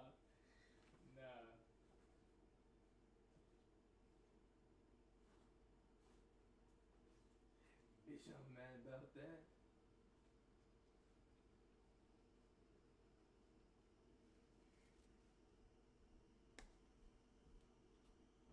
This bitch mistake me for a bro. Bitch, I'm mad. Nah, you feel me? Like, what was I about to say? Only a few will get it. Only a few will get it. You know who else? You know who else got a fatty? You know who else is a fatty? You know who else got a fatty? I'm not even about to say it. This bitch mistake me for a bro. Bitch, I'm mad about that. Bitch, I'm mad about that. Why you try to steal my flow? Bitch, I'm mad about that. I was telling myself on my feet. I haven't listened. Diamonds plus my teeth. Hey. I heard the bitch wanna have sex with me. I didn't even listen to me. I heard they wake up and listen to me. Wait, TV, I got one, puppy. I bought a Tonka truck and my money got big body. Focus your love, focus your see about me. Talk to the doves, see probably. Hold up. Bitch, I'm wearing it up. Bitch, I'm wearing walk hards. I feel like a little kid. Bitch, got tongue cards. Alright, I don't know. Wait, TV, I got one, puppy. Like, why is it so easy to wait TV? I got one, puppy. I bought a Tonka truck. My money got big, buddy.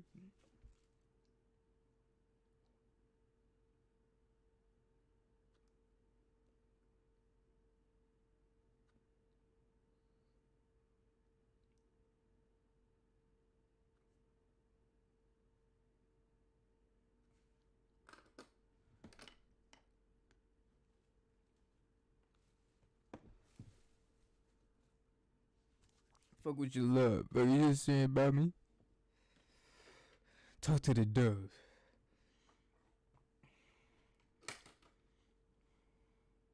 Bitch, I'm wearing it up. Bitch, I'm wearing walk hearts. I don't like that light beaming in my face. Yeah, it was kind of weird. It was. That's the weird question. I'll tell you this. I mean, she was thinner than you. It's just a funny Thinner question. than me. She was thinner than you. How Are you about calling me that? fat? Is that what I said? Saying she's thinner than you was crazy. What's that? Saying that she was thinner than her is crazy. She was thinner than her. So Why was she with you? What do you mean? Why was she with Does she me? have low self-esteem? Why is that the You assumption? didn't buy her dinner or anything. You didn't live with her for 5 years. Is that the only If I thing was with that- a man for 5 years and he didn't want to move in with me and didn't offer to buy me dinner every single time and like take me out and take me on trips, why was she with you? Is that the only value that you see in men? No, is but what I'm they just- can provide for you? No. Was it a very low maintenance relationship? I don't know why he's combating that. Like, respectfully, yeah, like I agree. I'm like, I don't know why you would be with me either if I'm not giving you something to live for, you know, or just, you feel me, bringing a good experience. You know, it's like, you feel me? That's where like the red pill can go in a bad direction. Is, you feel me? It's like men are it goes into this victim mentality sometimes, you know, where it's just like, you think because I'm a man I have to, yes. That's the greatest part about being a man, is being able to provide, you know, and having your woman admire you for those reasons. You feel like, wow, he can take me out to trips. Wow, he can buy me dinner. Wow, he can do these things. I don't want to leave him because I'm not sure if I'm going to get the same thing. But not just that, but he loves me.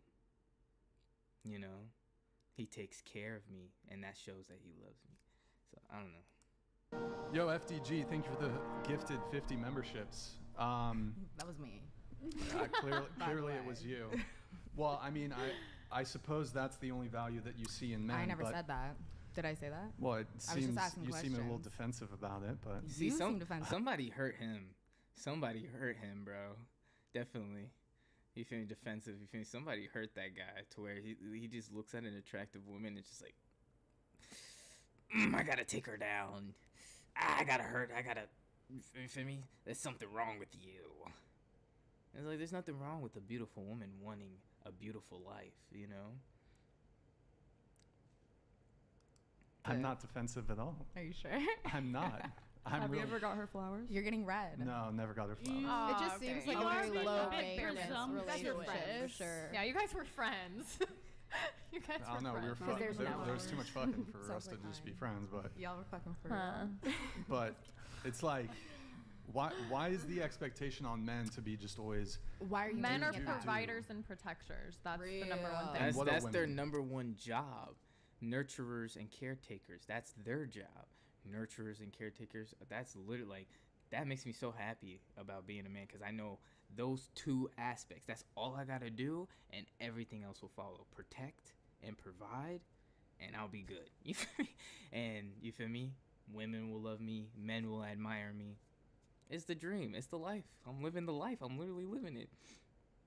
That's what's happening. They cook and clean. What do I you? provide nurturers. You don't. apparently. Come on. You don't Unnurtur- cook and clean.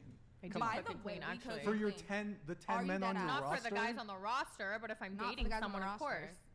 You have 10 men on your roster. For funsies. Yeah, So, because but I'm not, what- For I'm not dating them, funsies. they don't get The anything. men, For funsies.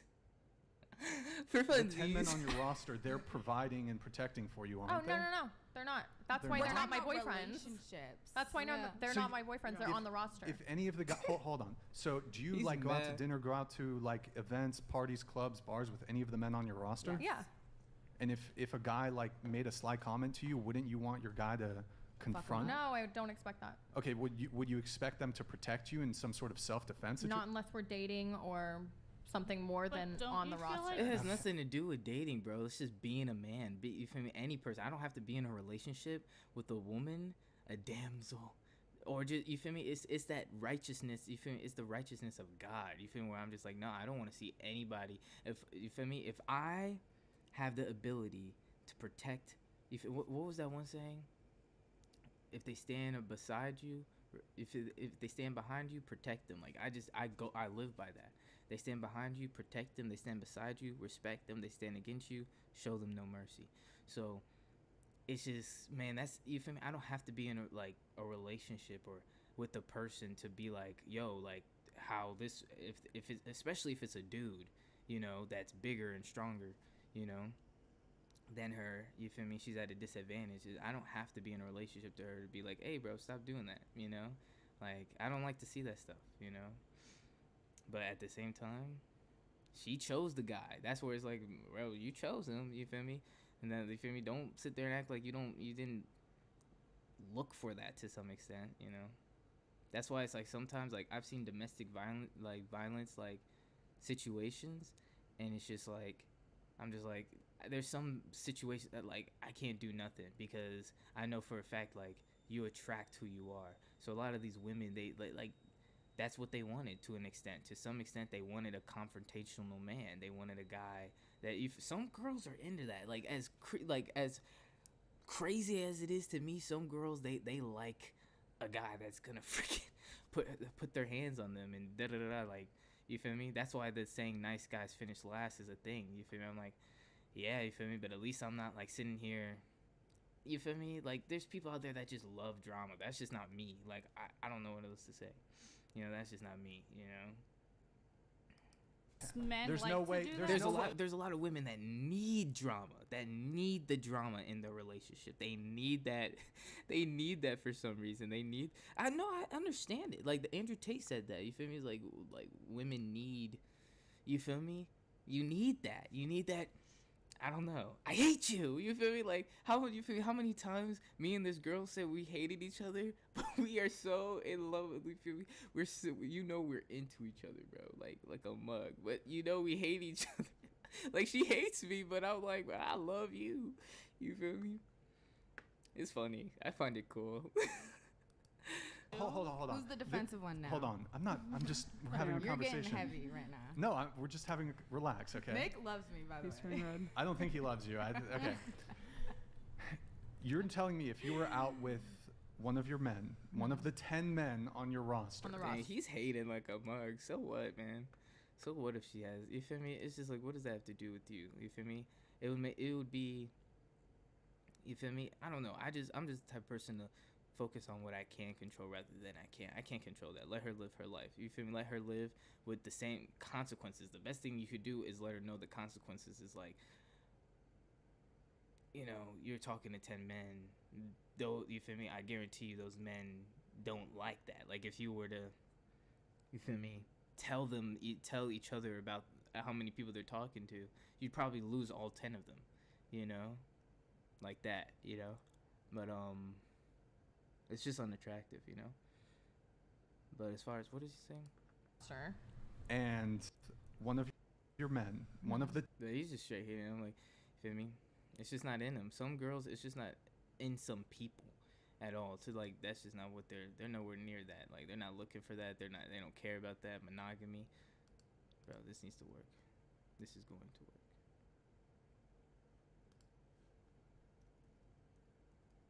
Why does my speakers do that, bro? Something is. That's what happens when you freaking don't clean your stuff. 10 men on your roster. On the roster. and they didn't defend you in some sort of situation where you needed physical defense, you wouldn't end things with them. I wouldn't need. He was just physical like, defense. Can I say end things with them? She was never with them. You wouldn't end things with them. They were never together, bro. Funsies, you feel me? Funsies. That don't make no sense.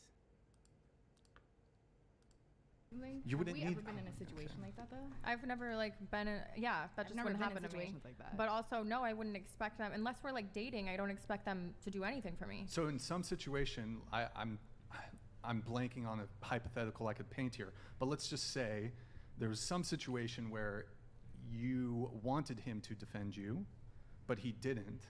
That just wouldn't happen. I wouldn't want them to defend me. So if he Have just you walked ever been away, in a situation hold on. like that? If you just walked away, you'd be cool Is with that a it. real situation? People get in that? I've never been in that. You've never been in a situation. You've you never. would fuck a guy up, Brian? Be dead ass. What do you mean? If a Be guy dead ass. came at you right now, you think you could fuck him up? I think I Depends. could take you. You think? No, we're saying if a guy came Yo, at you're her being girl, no, like, hold on. That's hold what on. I'm saying. Yo, hold on. You're being fucking goofy right now. Relax. See, this guy, you feel me? Like, what?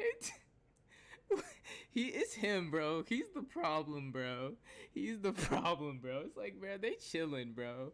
They're literally having a fun, loving conversation. Like, I don't get it, you know? I don't get why he's like, I don't know. I don't know where that's coming from. Like, why can't you laugh? Why can't you just, you feel me? These are hypotheticals.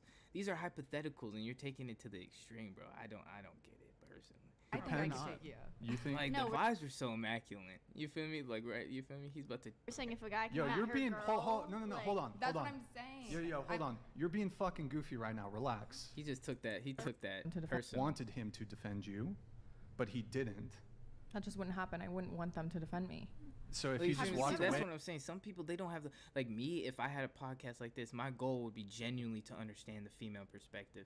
A lot of these guys' goals is just to dominate and to control how women think. Like, that's how you can tell, where it's just like, no, you're wrong, no, you're wrong, no, you're wrong. You feel me? Where I want to see it how you see it, so then we can meet in the middle, so we can be like, okay, I can see where you're coming from. I can see, you feel me? Hopefully you can see where I'm coming from. There's no growth. It's just, you're wrong if you're not thinking the way that I'm thinking. You know, as far as like, you feel me? Like, you know. In a hey, situation hold on. like that? If you just walked away, you'd be cool Is with that a it. real situation? People get in that? I've never been in that. You've never been in a situation. Have you? You've You would never. fuck a guy up, Brian? Be dead ass. What do you mean? Be that ass. If a guy came at you right now, you think you could fuck him up? I think I Depends. could take you. You think? No, we're saying if a guy came Yo, at you're her being girl, no, like, hold on. That's hold what on. I'm saying. Yo, hold on. You're being fucking goofy right now. Relax. He took that. He took that Okay. personal. No, you're being disrespectful. You're being very disrespectful. You need to check it. Check yourself. Ooh, I'll leave then, because I'm just. No, you're being rude. I'm not being rude. You literally said, "Oh, you think if a guy stepped to you, you wouldn't be able to take him?" I mean, if That it's something- hurt. That hurt his masculinity. I felt that, bro. That hurt his masculinity bad. You feel me? That hurt his ego bad. You feel me? Because these guys, you feel me? That's the thing with the red pills. They have big egos, and that's why I love Jesus, because he gives grace to the humble. You feel me? It's like, man. You feel me? Like me, I'm not the this is guy. I'm not the most this, and that's what makes it beautiful. It's because you don't have to be. You know, my Lord fights my battles. You feel me? My God fights my battles. So you're not supposed to. I would actually argue you're not supposed to. Like, there's certain things I'm not supposed to do. You know. So if it's a man and woman of God, there's nothing that we should really be worried about. You know, I'd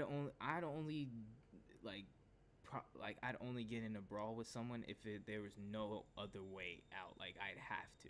You feel me? If somebody was just like, if I'd have to, if it was literally reactional, right? Like, literally, like, half the time, like, bro, if it's like reactional, it's not like I'm looking at this guy like, oh, he's about to step to me, and there's not this thought. It's just like, it just happens, you know?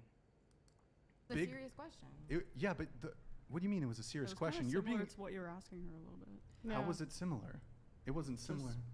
Yeah, No, it was- it is different. defense. It's Well, we're asking What for a the fuck different are you- perspective. You're asking for her perspective, but we're flipping the script and asking for your perspective. If a guy went up to your girl, That's not an would equal you do that? perspective. Well, that's the same question you're asking No, her. If the if a flip- guy went up to her and disrespected her, would she expect her roster to defend her. You gotta chill with the emotions, bro. Listen, bro. Humble yourself, man.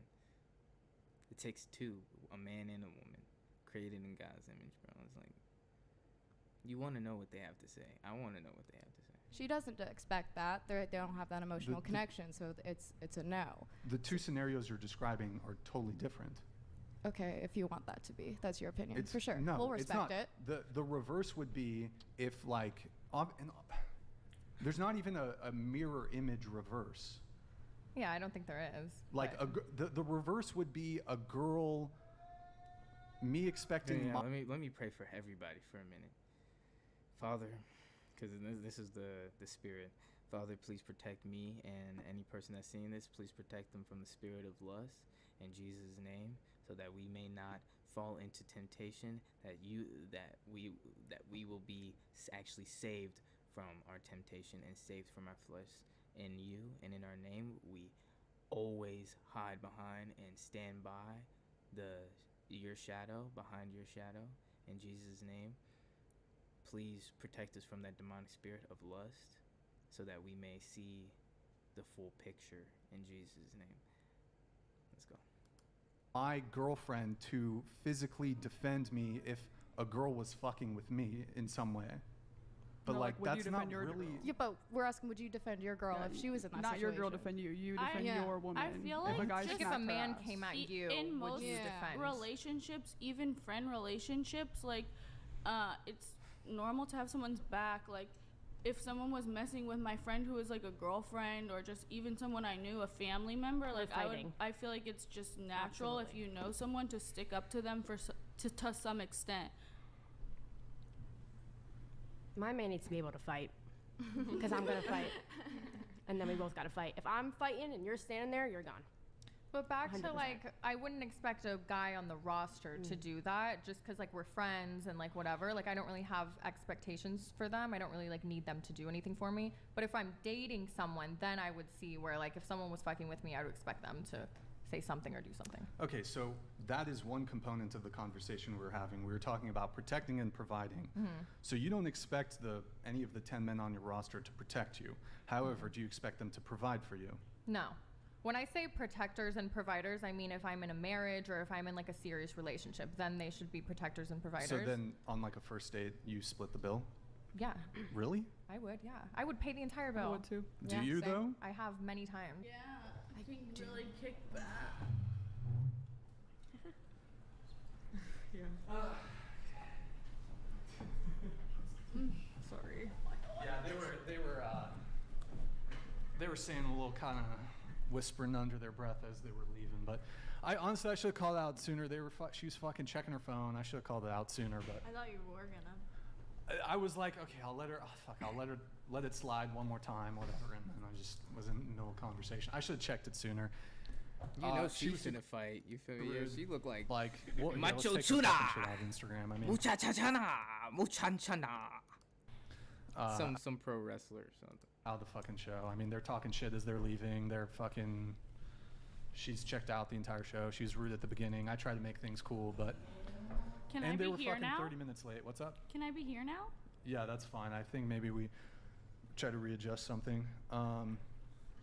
Yo, can you scroll down? Yeah, I mean, look, it's crazy because they requested to be on the show. I'm pretty sure they probably got linked up with Adam, because Adam is her management, I guess. Adam's been on the show. The shows are 3, 4, 5 hours long. They were 30 minutes late, so I think we started the show a little bit on, I don't know, whatever. And then she was rude during there, and she's checking her phone when we specifically instructed her not to do it. I was just trying to let it slide because I didn't want to get in another argument with her, especially. Normally I would check that shit if a girl's checking the phone that much, but we already, I don't know if some of you guys are just tuning in, major fucking argument before, so I was like, fuck it, I'm gonna just let it slide, whatever, I'm just gonna bite my tongue, but all right, out the description you guys fucking got. Like, I'm not, if you're just gonna fucking be rude about it. So, it's funny too, I was actually gonna try to rap. What's that? I just felt the energy when they walked in. What do you mean? Like they were being a little rude while I was doing pre-show too. Were they? A little bit. They just like weren't listening, like on their phone. Oh, they were on their phone? Okay, so one thing I'd tell you, Madison, so I'm like, when you're doing the pre-show instructions, I'm like handling the cameras. I'm not paying attention to, so like you have the authority here. Yeah, but too. then I just stopped until they like put their head up and then I Yeah, no, interviewed. feel free, Madison. Like you have the authority to be like, yo, shut the fuck up, pay attention, get off your fucking phone. Word. No, I'm giving you that. Like you can tell them to like get in fucking line. Don't like if you're. I specifically said, hey, Madison has to go over some pre-show information. Please give her your attention. Yeah. And then so. And it's other men Yes. that are making other men feel like they can't It's other speak up. men? Yes, Is that what you it said? is. Are It's they? toxic masculinity. No such Why thing. don't men No such thing. why don't men Please give her your attention. Yeah. And then so. and it's other men Yes. that are making other men feel like they can't Is it like, why is like, I'm not even gonna talk about it.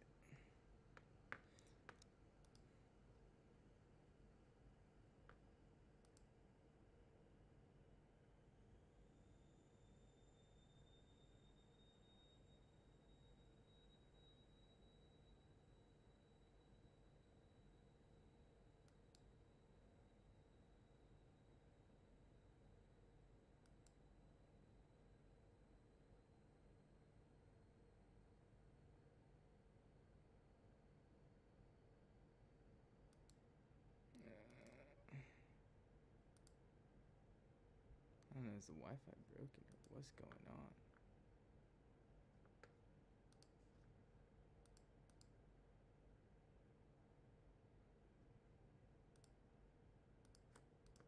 they can't It's other speak up. men? Yes, Is that what you it said? is. Are It's they? toxic masculinity. No such Why thing. don't men No such thing. why Disavow. don't men why don't men want to speak up? Because they're Zip it. afraid of getting judged by other men. My mom No, used they're to be. Other men that are making I specifically said, hey, Madison has to go over some pre-show information. Please give her your attention. Yeah. And then so. and it's other men Yes.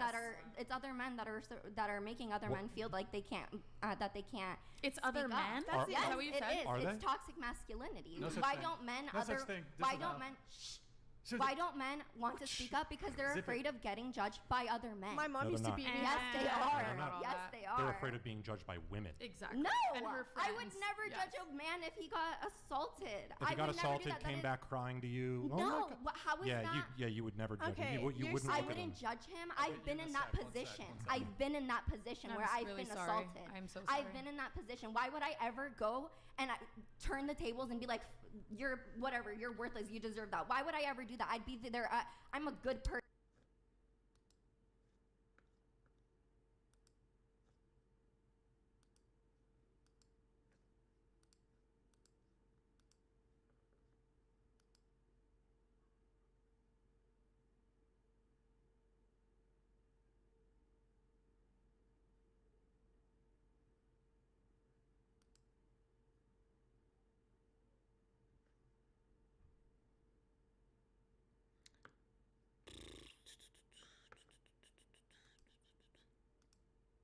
No.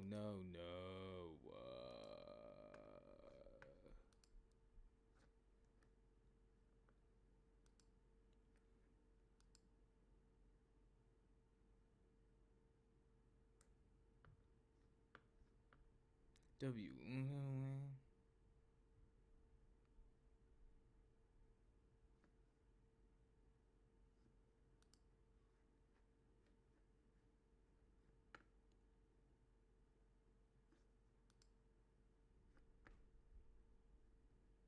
Change that to film and animation. Change this to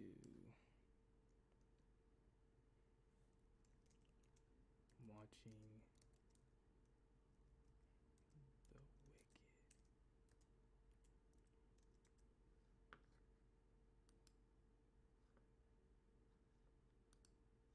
Okay.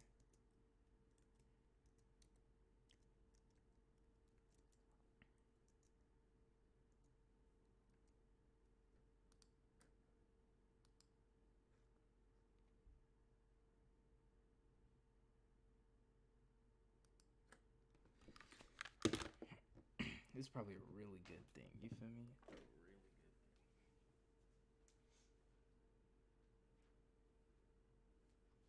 A really good thing.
person. No, And for you to make that assumption is fucking terrible. This is the thing where she's.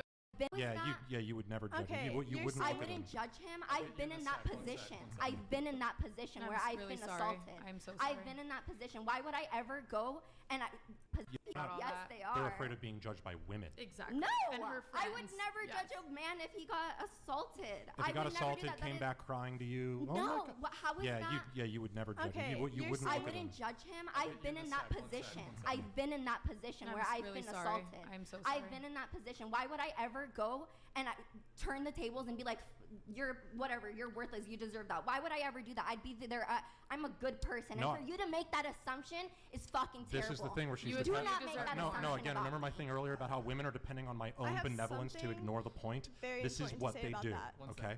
This is what they do. No, how I- dare you make that assumption about me? How dare No. you? You deserve a lot more. I'm Wait. so sorry that But happened. wait a to second. you. What are I'm you? so What, sorry. but Genuinely, what are I'm you so assuming? sorry. You're assuming that I don't care. That I'm saying you don't care about that person? No, you just I'm said saying you brought you would be point out. unattracted to him as a man. Yes. No, I wouldn't. And here you go Objectively. making another assumption, sir. Here Well, you go making so another assumption. Basically, I would never. I would never. Excuse me, you're interrupting a woman, you sexist. Hold on.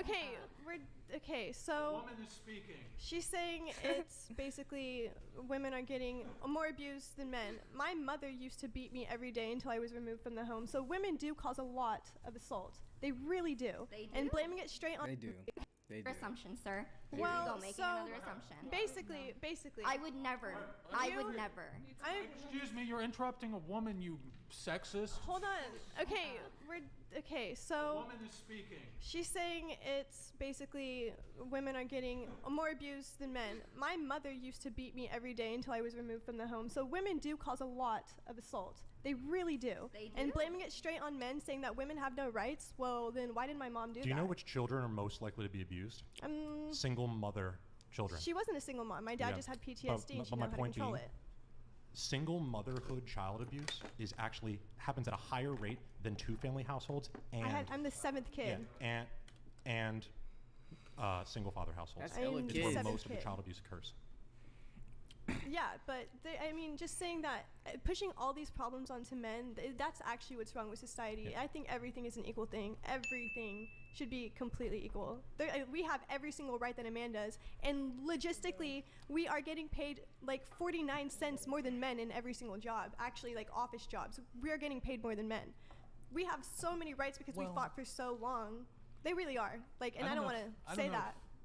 I don't think that there's a wage gap, but I don't know. We if have the there is. spreadsheet. There Ryan. is. Oh, is it Wait, really? we Women? have the No. spreadsheet No. on the phone. Oh, I could. No, okay. ready for this? That's true. That's Okay. actual fact. This is a really good stat. We talked about this at dinner. Okay, so the actual wage gap, in I believe it's North America. It's either North America or the United States.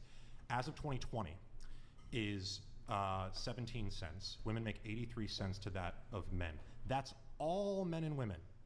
If you look specifically at men and women under the age of 30 who work full-time jobs, it's 93 cents. And in most of the major metro areas where women are complaining the loudest about the wage Which gap, are predominantly liberal. they outgain men. Yes. Okay, in New York, women, I believe, make 101% They're complaining of what about men working make. 12-hour shifts. That is insane. But my point is, the wage gap. But when we say the wage gap is a myth, that whole thing. First of all, there's a reason the wage gap exists, and there's also a reason why it gets higher the older you get, because women decide to do things like take leave to take care of children. You can't take 3-4 years off from work, come back, and be like, I can't believe the guy who was making the same amount as me 4 years ago is now making more than me. Like, you can't make that complaint. You can't do that. So most of the women who complain the loudest, which are young females in major metro areas, they have literally nothing to complain about. Nothing. To your point, They're bored. They have the same degree of equality as men do. They have access to everything that men do. Everything that you say about what men think about women or what higher managers think about women is what you think they think. Is completely unfalsifiable. I completely agree with all And of by that. the way, I know I'm kind of like shouting this at you. I'm shouting out of agreement. It's just, Oh no. Yeah. Oh, I'm just I know you very don't disagree with me on nonchalant. this. I'm very nonchalant. But it's feminism. I don't like saying that's a bad topic. I mean, if you're a feminist, you're a feminist. You just obviously don't realize how much we've far we've gotten in America. That's a stupid Or how they Whoa. frame feminism You're talking now. to a woman right here, okay? Can you stop being sexist, What if please? I'm not a woman? Huh? What if I have a penis right now? Then literally you just I I would ask you to get therapy because all of that in between is fine. But when you are biologically born with a vagina, you're a girl. And when you're born with a penis, I'm out of here. you're a I'm not male. gonna sit Whoa, by whoa, her. wait. No, Oh, I'm not gonna sit by her. Wait, No, wait. that's fucking transphobic as fuck. Wait, what? Fuck you for that. Doing her best Wait, Kiko. wait. Come on. Wait, what? Wait, what did you say? She said she didn't like transphobic comment. No, that's not what she said. She said that she. She said no. Dude, it is If you're amazing. biologically It's born with a vagina, amazing you're a how girl. you can If just you're be biologically losing. born with a penis, Wow. you're a man. God, she made like I 4 don't points believe about that up feminism. to, I'm gonna like, put. she was a man. No. I'm Stay. sorry, Brian. No, dude, she's gone. Just stay. No, just the show must go on. The show must go on. No, she's good. The Yeah, show must 'cause go if I on. had walked off. She blew No off. one She said blew up. anything rude towards Don't trip. her. Wait, was that? She's good. Trust. Yo, Madison, you're gonna sit right here, okay? Okay. You're gonna. Bruh, why does it keep doing that? Oh, thank you, Jesus.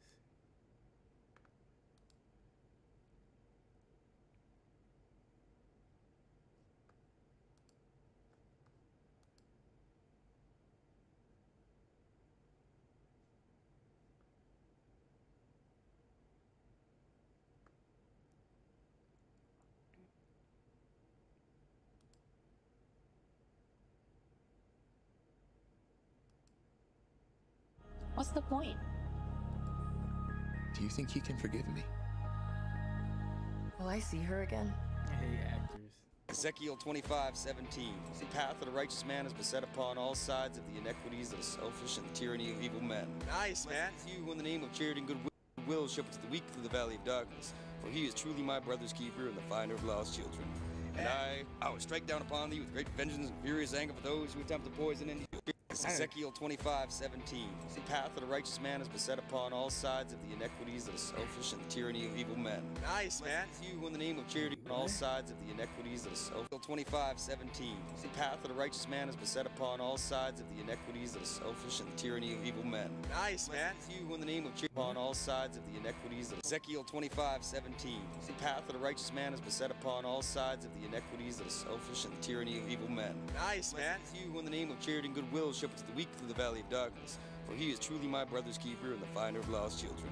And I will strike down upon thee with great vengeance and furious anger for those who attempt to poison and destroy my brother. For you will know my name is the Lord when I lay my vengeance upon you. You know Red Dead? You know Arthur Morgan? You kind of remind me of that. Well, yeah, you know, but I think I'm more of a Joe Monster kind. I got a pump shotgun. A pump shotgun. I'm riding in a Cadillac. All right, awesome. My brand What's going on then? What's your name? Sean? My brand new stove is black. Nice. So, Sean, I saw you talking to my buddy Justin. You let me know, man. Do you agree with it? Do you not agree? Questions, debate. I'm not going to be offended. I was asking him, and I was going to say this. So I know the whole idea is you got to repent, you got to agree with the Lord, whatever, for this, right? But the thing is, if I do all of these things, and I get as much as I can down, by the time that I know I'm going to die, as long as I say I'm sorry, can I get away my whole life with doing it? Fantastic question. These are what I want. So the answer is yes and no. So yes, in John 3:3, Jesus says, unless a man is born again, which is gaining the Holy Spirit, right? Luke 13:3, he says, repent or perish. So we have to be born again, we gain the Holy Spirit, that's how we go to heaven. It's not just a matter of repenting, right? Because I can repent and fake it. And this is biblical where the majority of people will repent, but it's not genuine. So Christ is not a respecter of man, so he looks at the intent of your heart. So Hitler, as an example, people bring this up, they'll say, so you're telling me I could murder, 6 million Jews, whatever, but then right before I die, I just accept Jesus.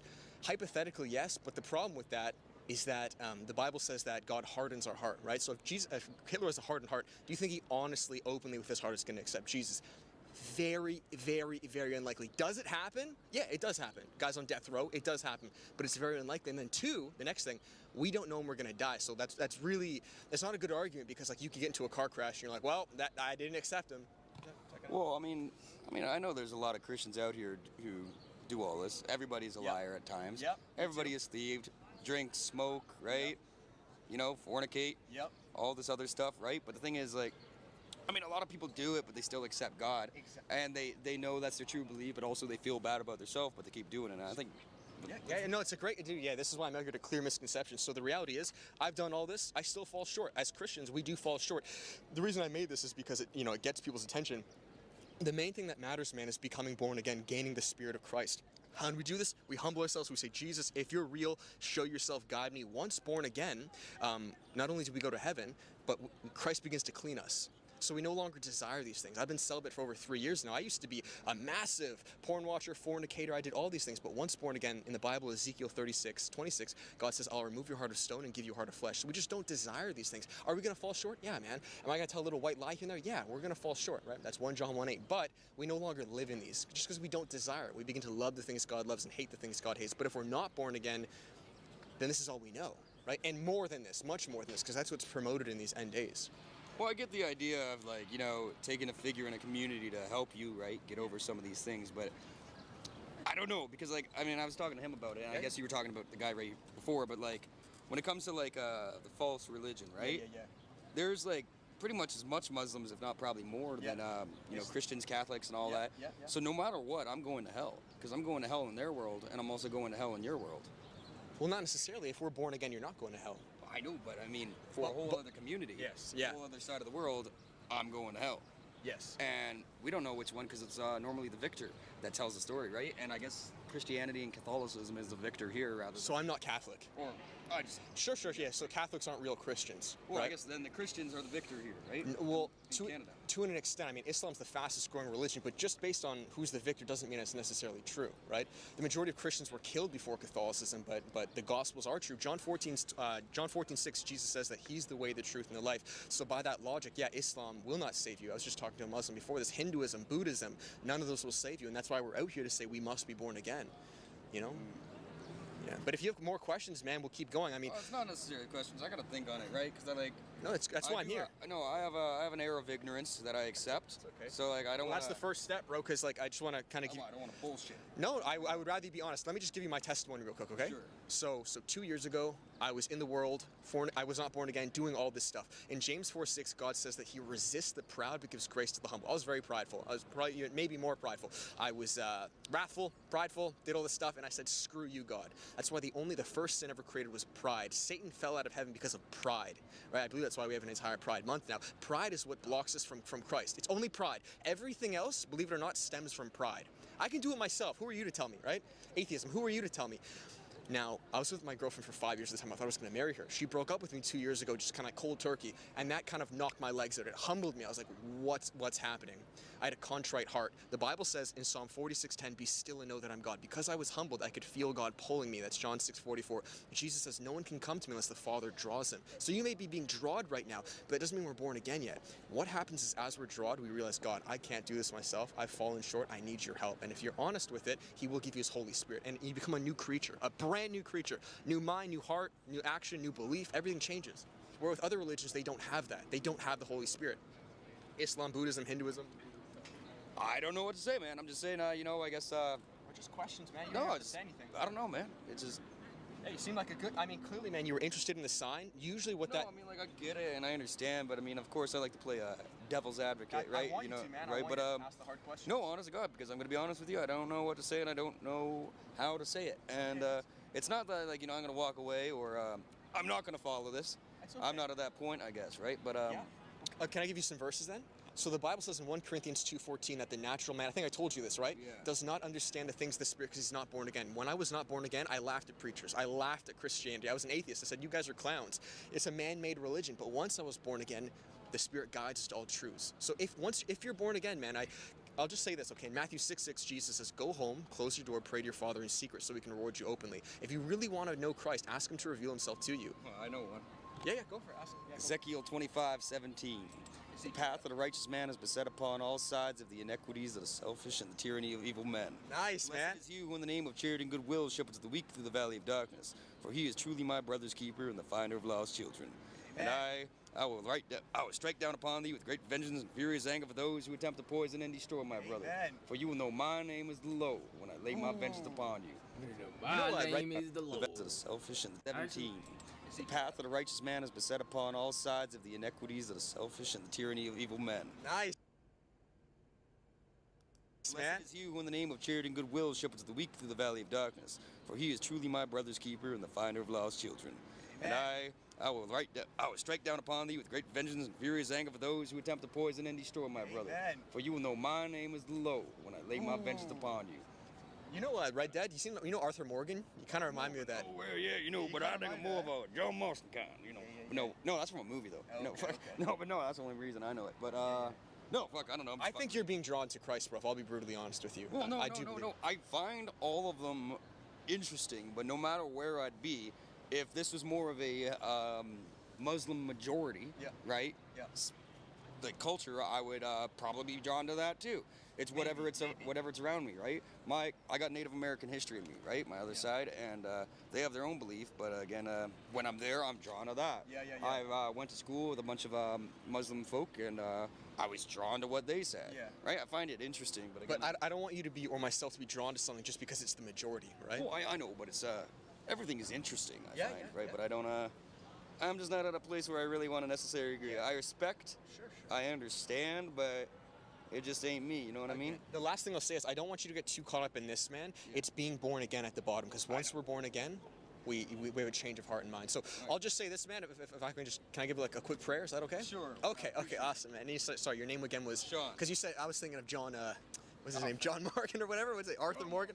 Yeah, okay, so Sean, you said? Yes. Sean, I'm praying today, Christ, that you reveal yourself to Sean. I believe that he's eager. I do believe you're drawing him, but please make yourself very known tangibly to him, whether through a vision, a dream. Pull on his heart cords, and from that, allow Sean to really just follow you, open up, and allow you to accept him or you into his heart. So that's my prayer. He reveals himself, and we'll finish there, okay? Oh, all right, God bless, okay? Yeah. Okay, man. All my respect and everything, but... Yeah, no problem. Good luck. Yeah, cheers, brother. Have fun. Amen.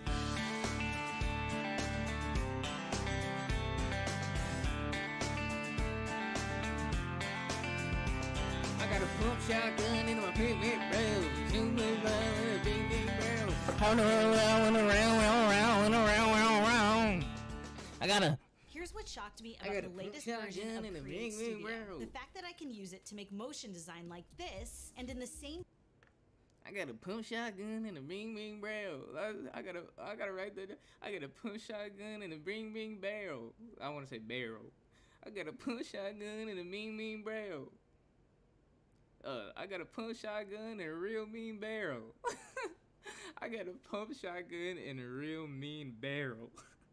I got a pump shotgun and a real mean barrel. That's a bar. That's a bar. I just made a hit. Now I gotta put. No, I'm not gonna do that. You feel me? Should I? Country top beat. Country top beat. I got a pump shotgun and a real mean barrel. The short answer I'll give you is because...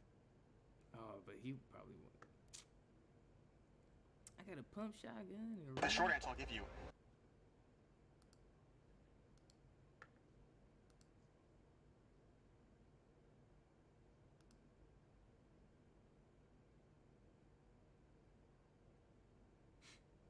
I'm gonna search up... I got... pump shotgun. Shotgun and a real mean barrel. Top beat. Top beat. I got a pump shotgun and a real mean barrel. Okay. Did I watch this?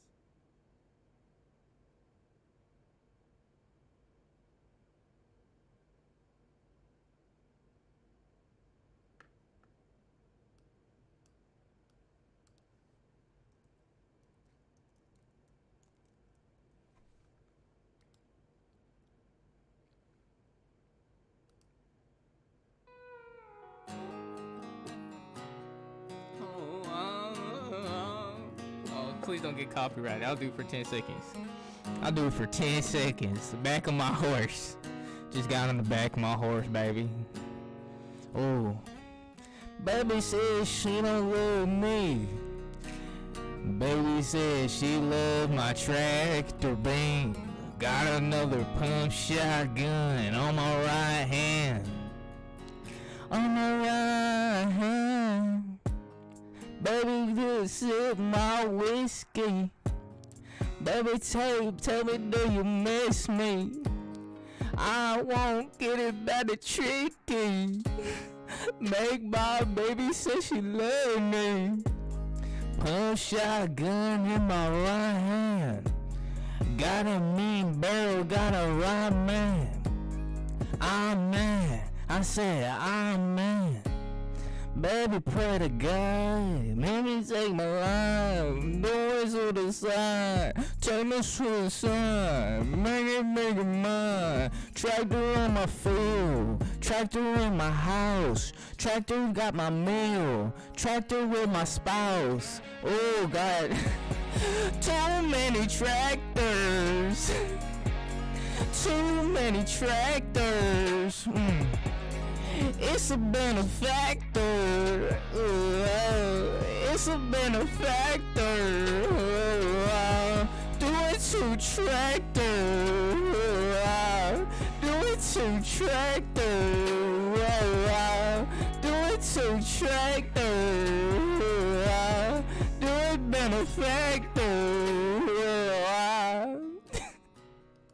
That's hard.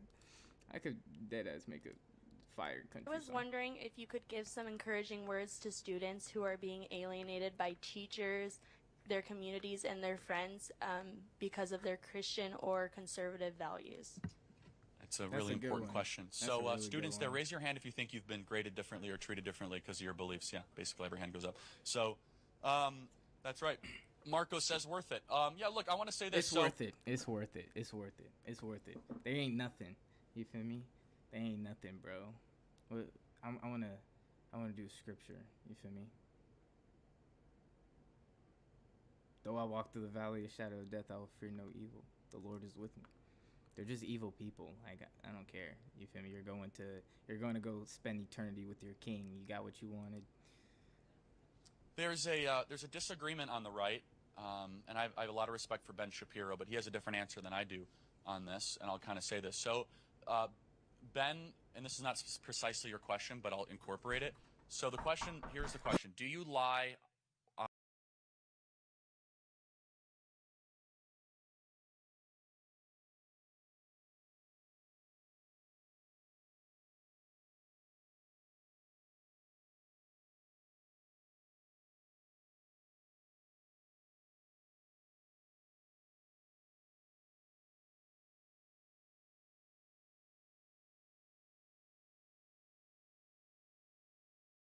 on your term paper or how you present yourself to your professors to get a good grade? That's a question a lot of people ask, right? It's like it's easier to kind of hide and to not confront things. So on your term paper or how you Ben, and this is not precisely your question, but I'll incorporate it. So here's the question. Do you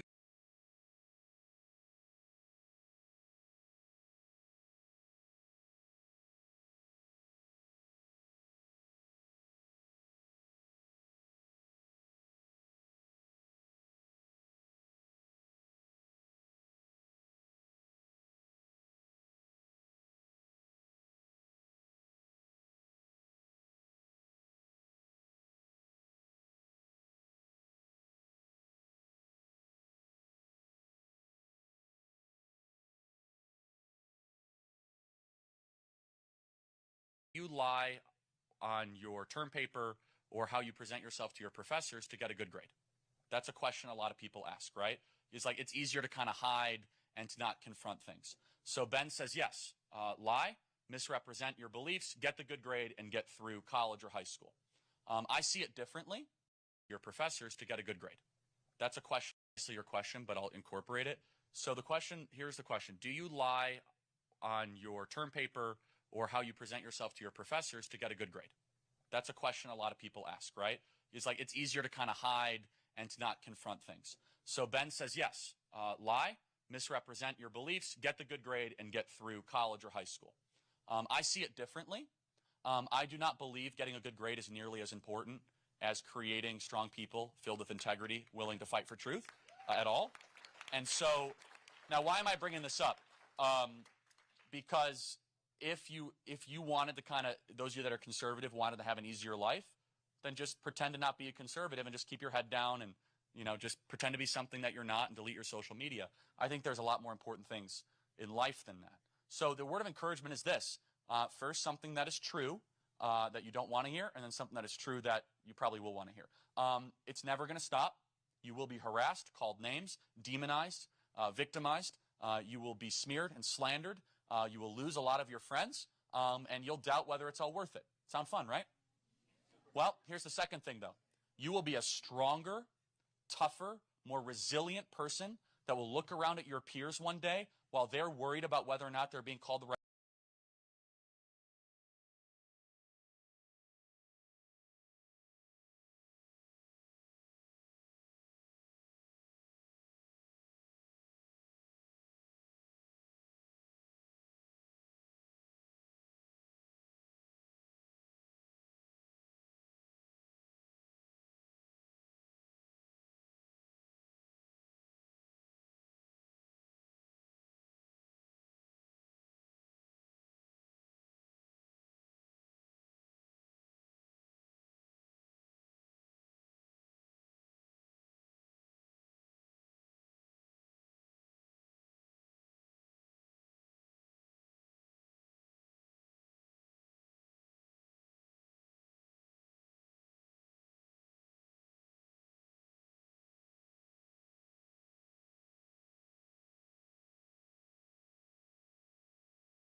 Right pronouns, and you will have your direction.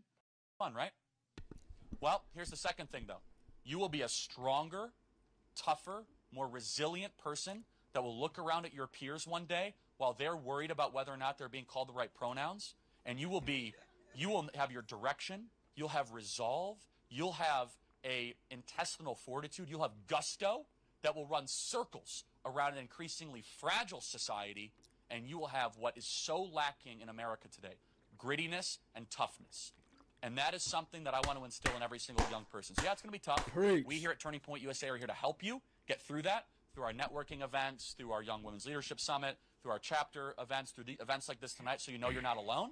But we want to try to continue to rise up the citizen of young people and students to be able to take a stand. But it's going to be tough, but it's worth it. God bless you. Thanks for being here tonight. Hi, Charlie. My name is Jared. I'm the president of the Turning Point chapter at Yorba Linda High School. Awesome. So last week on April 5th, in a 3-2 vote, my school board passed a resolution to ban critical race theory in my district. People and students to be able to take a stand. But it's going to be tough, but it's worth it. God bless you. Thanks for being here tonight. Hi, Charlie. My name is Jared. I'm the president of the Turning Point chapter at Yorba Linda High School. Awesome. So last week on April 5th, in a 3-2 vote, my school board passed a resolution to ban critical race theory in my district. So my question is, what's the next steps to ensuring that we have a good education even after that ban? Yeah, that's great. So it's a two-part dance. So that's great. Now you need to say, okay, let's get pro-American curriculum in our schools.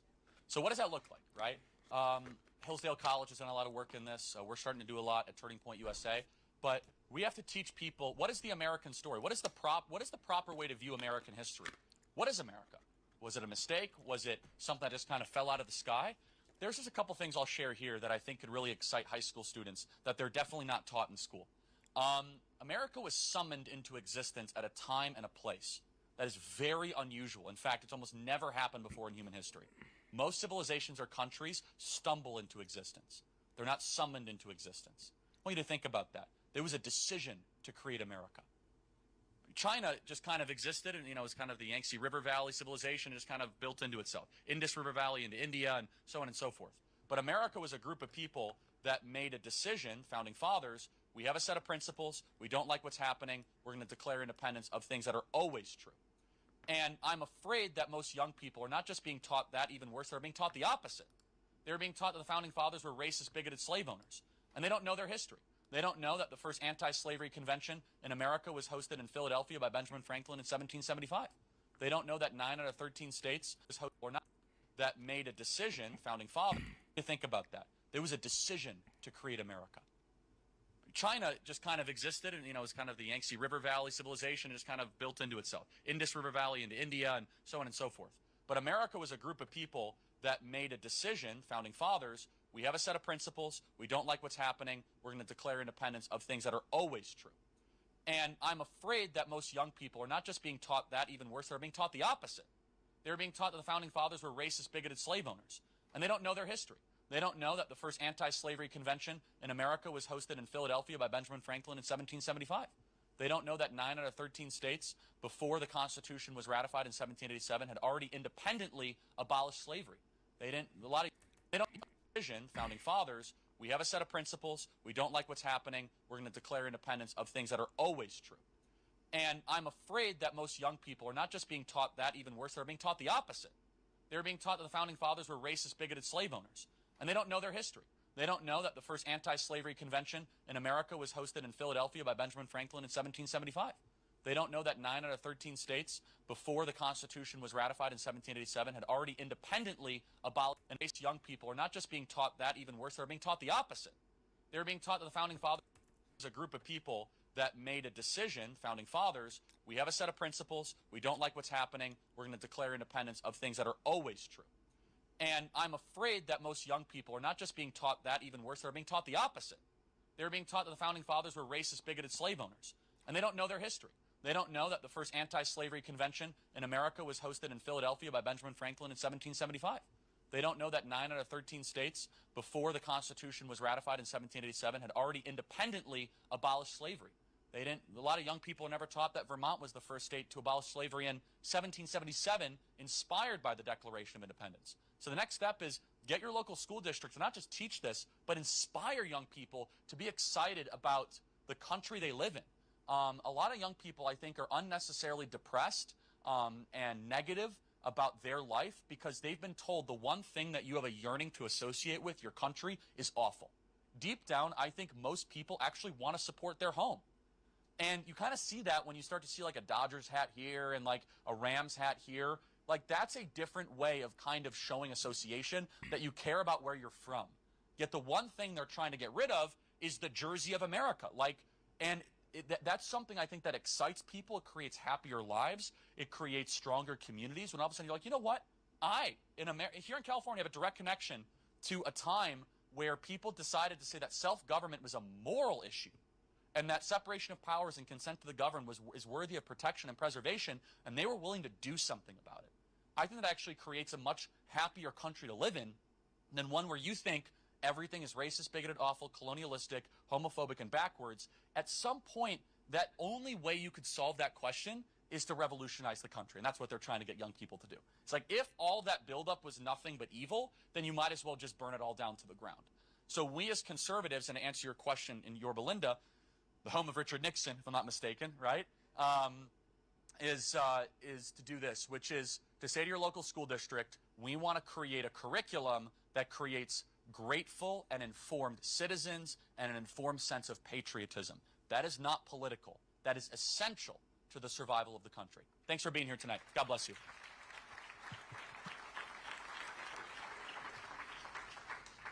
Hey, Charlie. My name's Jonathan. I go to Cal State Fullerton. I guess I have a simple question. Like in a family full of like conservatives, we're kind of the minority in a grand family. I just want to know how I can converse with the rest of my family being like liberal, and especially my friends as well, without obviously causing discourse and too much hurt, I guess. Yeah, well, never be the source of hurt. That's my first piece of advice. So don't be the one to call names or, try to disassociate from people. But I think every conservative here in this audience would agree that you lost friends, but they left you. You didn't leave them. I never support the severing of friendships over politics, but I'm also realistic. It happens all the time where people stop being friends with you because of politics. I bet every single person in this room could resonate with that. So look, this is a situation where you're going to have to balance, are you going to tell the truth when there might be a consequence to it, right?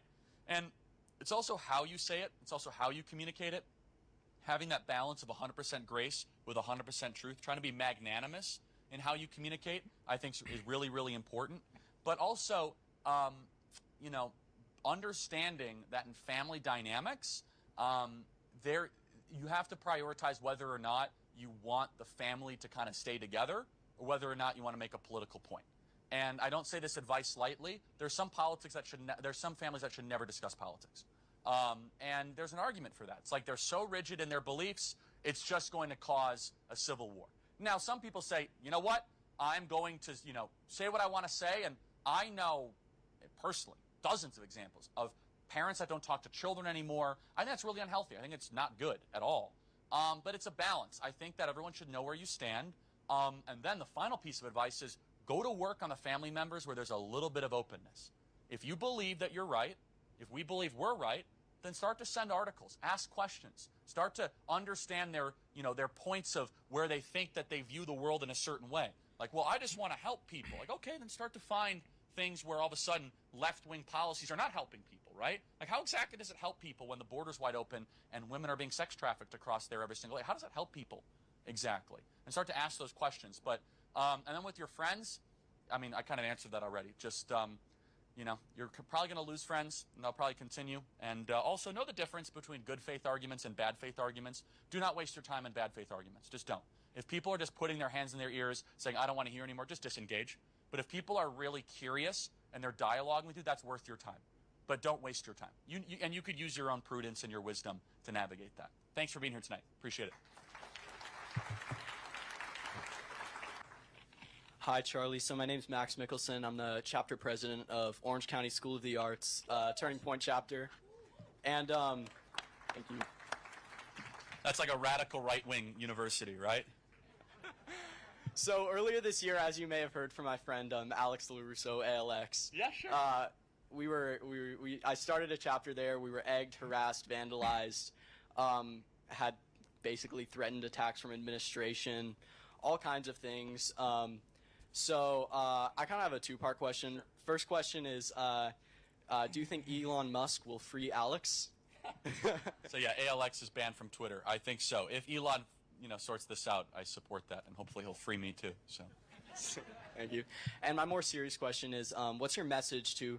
I'm always trying to recruit people to the chapter, and a lot of the response I get is, "Oh, I don't want to be harassed. I don't want to lose friends. I don't want to be egged, basically." And so what would be your message to people who believe in conservative ideas, want to get involved, but I guess don't want to suffer the backlash that comes with it? Yeah, I mean, it kind of goes to the first question, right? Which is, you're going to get it. It's worth it. Hold the line and strengthen your resolve. I would love to go speak at one of these art schools, and I'll tell you why. The left has destroyed art in our country in a way that I don't think we can actually appreciate. And this is kind of like one of my kind of, you would say, kind of like unexpected kind of focuses. I think that our society has become so aesthetically ugly the more the left has taken things over, from architecture to what we consider to be art, to music, to dramas, to this garbage they call, you know, television at night. And so I believe art should try to strive towards the divine, the beautiful, the good, and the true. There's two rules in architecture that used to exist in Western society. You should try to have buildings that point upwards to God, and the circle is the perfect shape because it has no beginning or end, just like God. Very two simple rules. We get away. You just look at Western architecture now; it's just an amalgamation of like the very same deconstruction ideology that we're seeing right now. And so there's one of my favorite people to follow. He passed away recently. Is Roger Scruton. He was amazing. He talked a lot about objective beauty, and it also talks about more fundamental things, which is, do we believe there are such things as objective standards? You didn't ask anything about this. I'm just, you know, kind of riffing on it. But I'm sure you love it. But that's what's so interesting is that actually where these discussions are the most robust is in the art school, right? So the question is, do you believe like a signed urinal is art and beautiful? This was a question in the 1920s. I can't remember. Yeah, that's exactly right. Duchamp, that's right. Marcel Duchamp, where he signed a urinal. I don't think that's art. I think that's a place to, relieve yourself. But that was considered to be art. And I think that's actually directly connected to a lot of the philosophical deconstruction that we're living through right now, right? If all of a sudden, you know, art is nothing more than what your own opinion of what is beautiful, well then why can't you also have all these kind of other societal cancers all of a sudden start to infect every single portion of American society? So, okay, so what do you say to friends that don't want to get involved? Look, you can only push them so far, but it's all about leadership. It really is. And so if you're the leader, you know, you're going to have to say, hey, I'll take the hits for you. Just help me out. Try to be part of it. And so there's two types of people. You could be a George Washington or you could be a John Hancock. George Washington went right into battle, stared the bullets in the eye, and went straight into there. John Hancock, of course, we know he signed the Declaration. No mystery he was involved, but he never wore a uniform of the Continental Army and was the #1 financier of the effort. There's people that are the fighters and the people that help the fighters, and both are equally important. So if people are afraid to get involved, be like, hey, can you be a covert graphic designer for our Turning Point USA chapter? Something would tell me you guys would probably come up with some of the coolest memes in the world at your school. So there's a lot of different ways to get people involved, but you as a leader are the most important thing. We have a crisis of leadership right now in our country. George S. Patton had a great quote, which is lead, follow, or get out of the way. And leadership is hard. But a lot of people think they want to be leaders, but in reality, they just want the perks of leadership, right? They want the corner office, the Instagram followers, the chauffeured car, but they don't really want to work till 2 a.m. on a Sunday morning to go reach a deadline, make payroll, borrow money, hire people. They don't want to have to do that. Leadership is hard, but it's necessary because it requires you to take responsibility. A leader is someone who does not point any fingers except in themselves when things go wrong. And that's what you're doing as a Turning Point USA chapter leader. So God bless you, man. Thank you so much. I appreciate it.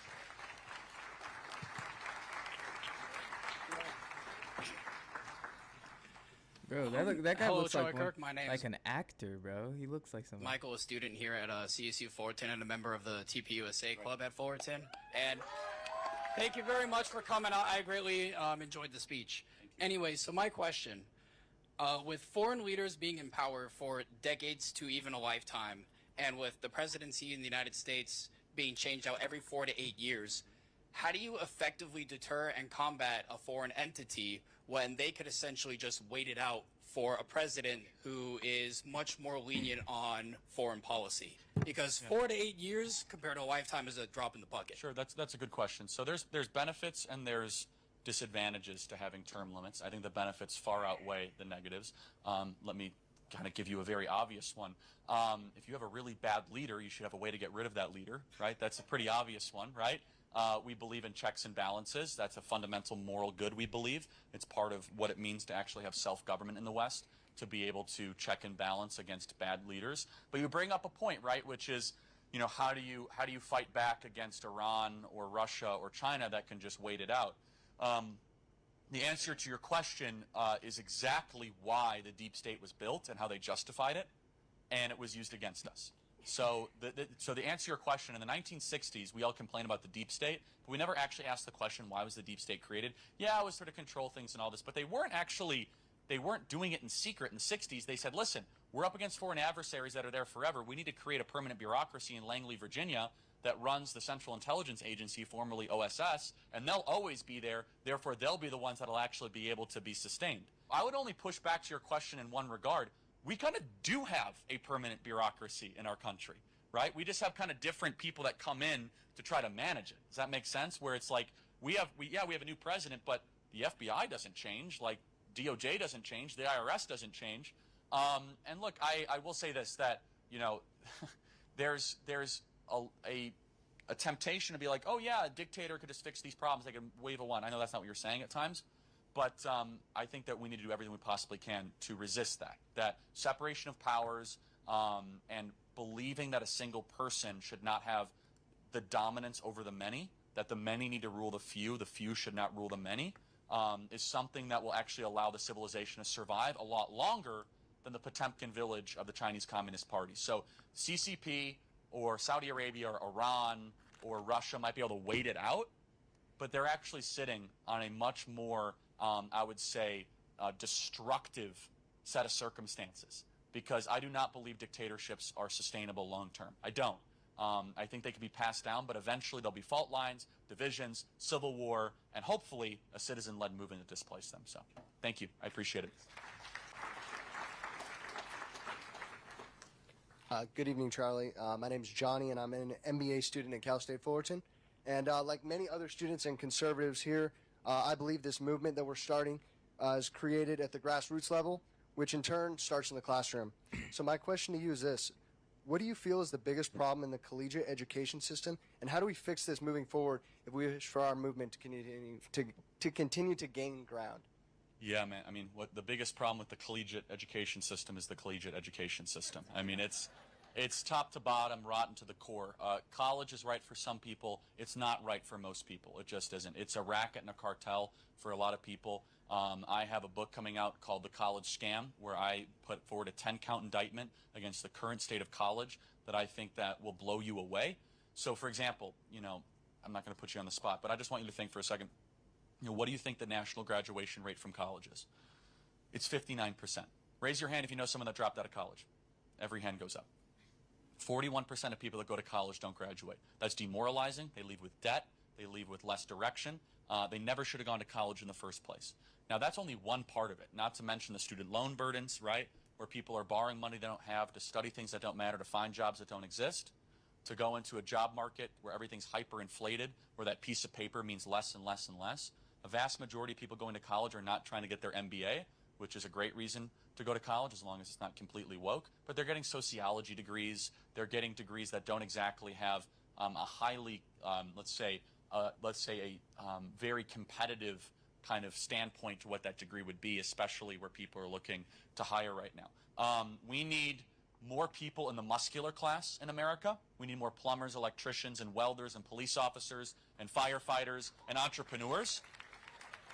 And we need to not demean them or diminish them. We need to elevate muscular labor in our country. If you ask me, we have way more than enough people that studied North African lesbian poetry, you know, in the last couple of years, and that have, you know, that have this huge debt burden, and they don't really know where their place is.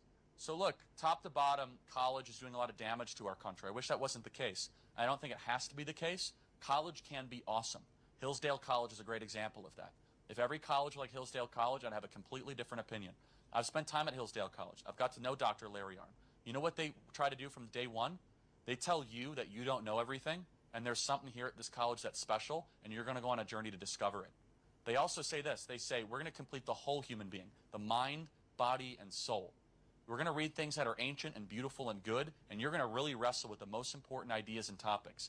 That doesn't happen a lot at universities anymore. Instead, it's, hey, you have your own opinion of truth. Who's to say what is good and beautiful? And kind of just go have fun along the way. So, look, not to mention, I just want to say this about college in general, is that for parents out there, just be very, you know, pray about this and be filled with wisdom. If you're pushing your child to go to college because of you, that's a bad reason. Most kids going to college believe they don't want to be there. Now, you might say, oh, they don't know what's good for them. Okay, there might be an argument to that. But it's also them that's borrowing the money. Maybe it's not. Maybe you're paying for it. That's a different dynamic. But I at Berkeley yesterday, this one kid has $85,000 in student loan debt. I said, do you want to be here? He said, no, my parents are making me be here. I said, that's quite an operation there, right? Like, go borrow $85,000 in your name because your parents are making you do it. Like, that's not good. It's not sustainable. So we need less people going to college. We need more people to start businesses. We need more entrepreneurs. We need more people to do things.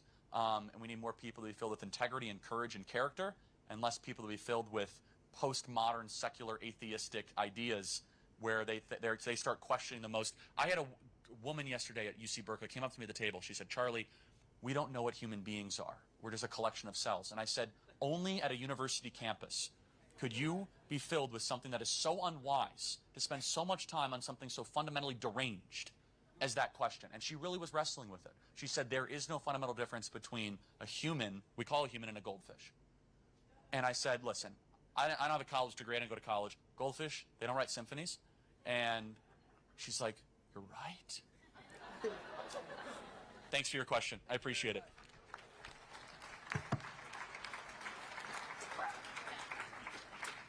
So I have a question that might be a little bit different. I wanted to ask why you're a Christian. I'm a Christian. It's true. It's Sunday is Easter, and so look, we're all made in the image of God. The universe that we live in right now was created by someone who loves us, and the Bible tells us this. The Bible has one author, 66 books of telling the story.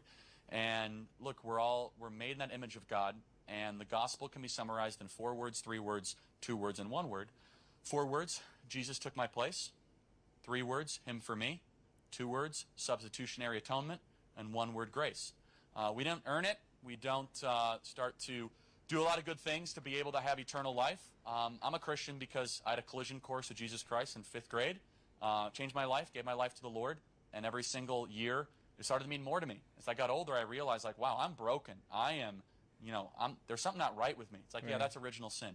But Jesus is there to give us something we did not earn, to give us something we do not deserve, to be able to get back into true and real communion with the God who loves us.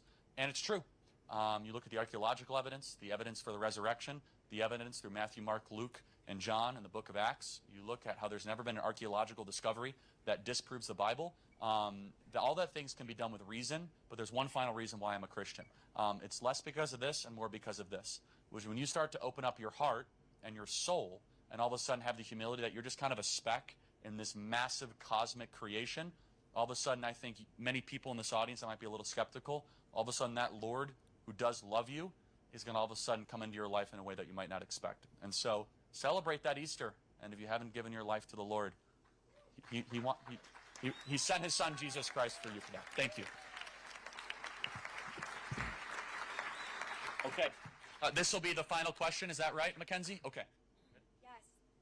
Hi, Charlie. I'm running for a local school board here in Orange County.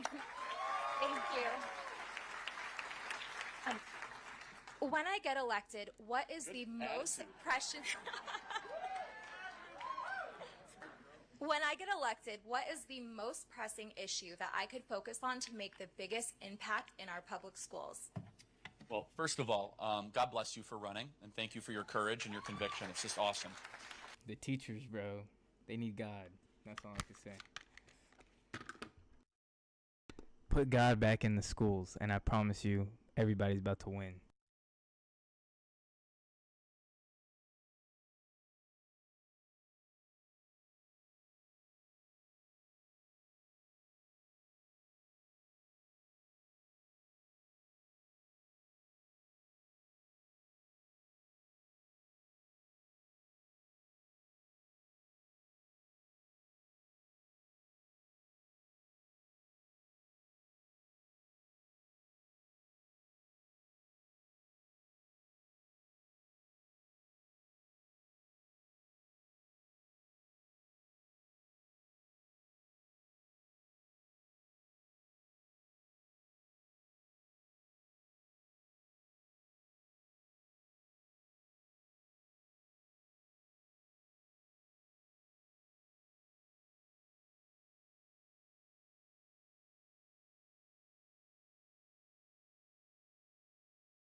So, first, you'll be demonized, slandered, smeared. I just kind of went through all that, especially if you go on a school board. But no, we're going to have your back in more ways than one. be able to do the right thing, and to stand with conviction. So look, there's a lot of different things that I think that are incredibly important if you're on a school board. Number one, you got to ask questions about textbooks, curriculum, appropriation of funding, to make sure that there's policies in place that schools will never be locked down again, and making sure kids are not wearing masks. I was driving in Beverly Hills today, and I saw groups of children walking on the side of the street coming out of Notre Dame Academy right near Beverly Hills, all wearing masks outside. And that's nothing short of child abuse. It's child abuse to put a mask on a child. It's bad for their development. It's bad for their spiritual development, bad for their linguistic development. But the most important thing that you can get done as a school board is be a relentless hawk for transparency and accountability. You need to be the public sector teacher union's worst nightmare. You need to be asking questions they don't want asked. You need to follow the money. You need to find out whether or not they're teaching gender transition surgery nonsense to 5, 6, or 7-year-olds. And then you need to channel righteous indignation and not put up with their excuses, their delay tactics, their nonsensical one-liners like, oh, it's all about equity. No, it's not. It's not about equity. It's not about teaching children. You are grooming children to be something that they shouldn't be, and I'm not going to put up with it. So the most important thing is you need to have courage, which, look, you do have, but then you need to have a mission. Your mission is not to be liked. Your mission is not going to be like voted the most popular person in the school board. Your mission is to protect the innocence of children and lead them through truth and to create informed patriots. God bless you. God bless. Your child needs these 3 key factors to get into an Ivy League or top 25 university. And it's not having a good GPA. Was your mother in your life? It seems like your dad is like a big hero for you. He is. My dad is like a G, like he's I call him the OT engineer. I do know my mom, but I was primarily raised by my father and my grandmother and great-grandmother. Yeah, it's just because like, I wouldn't say I fundamentally disagree with you guys, with what you guys are saying, but I'm not, I'm atheist or agnostic. I'm not practicing of any religion, but I grew up in the church for 16 years. So my mom made me go every weekend. Which and church? Baptist. Well, why are you wearing a cross if you're atheist? For fashion and irony. I don't know. Yeah, sorry, is that blasphemous? But It's very horrible. It's very bad. Your dad is like a big hero for Blasphemy. This is why kids from fatherless homes do worse in life.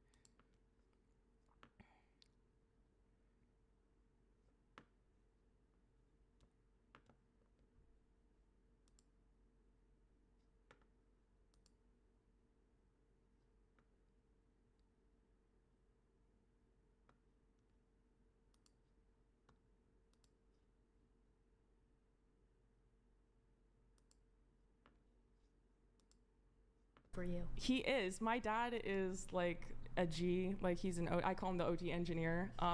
I do know my mom, but I was primarily raised by my father and my grandmother and great-grandmother.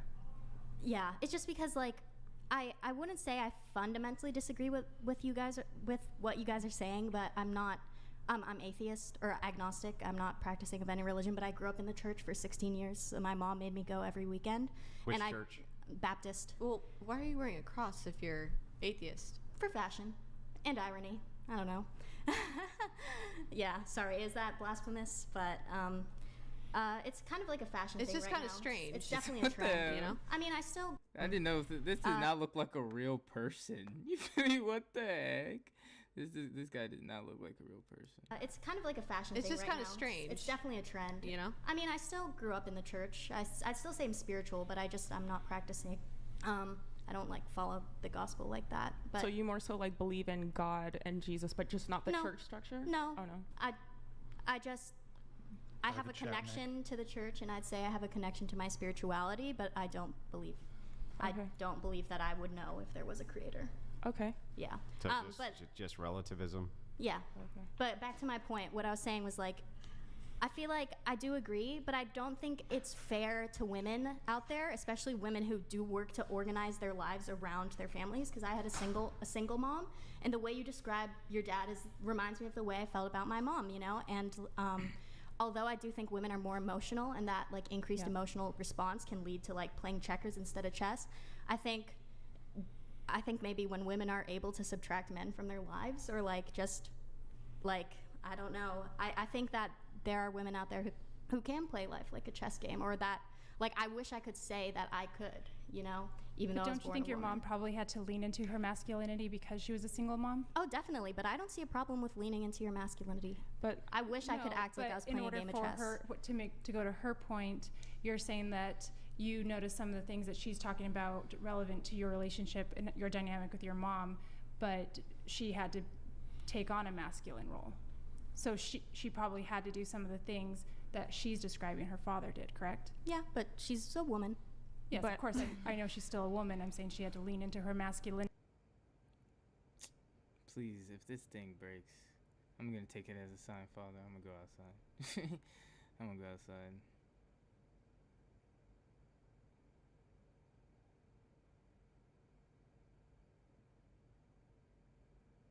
The beginning and the end. The first and the last.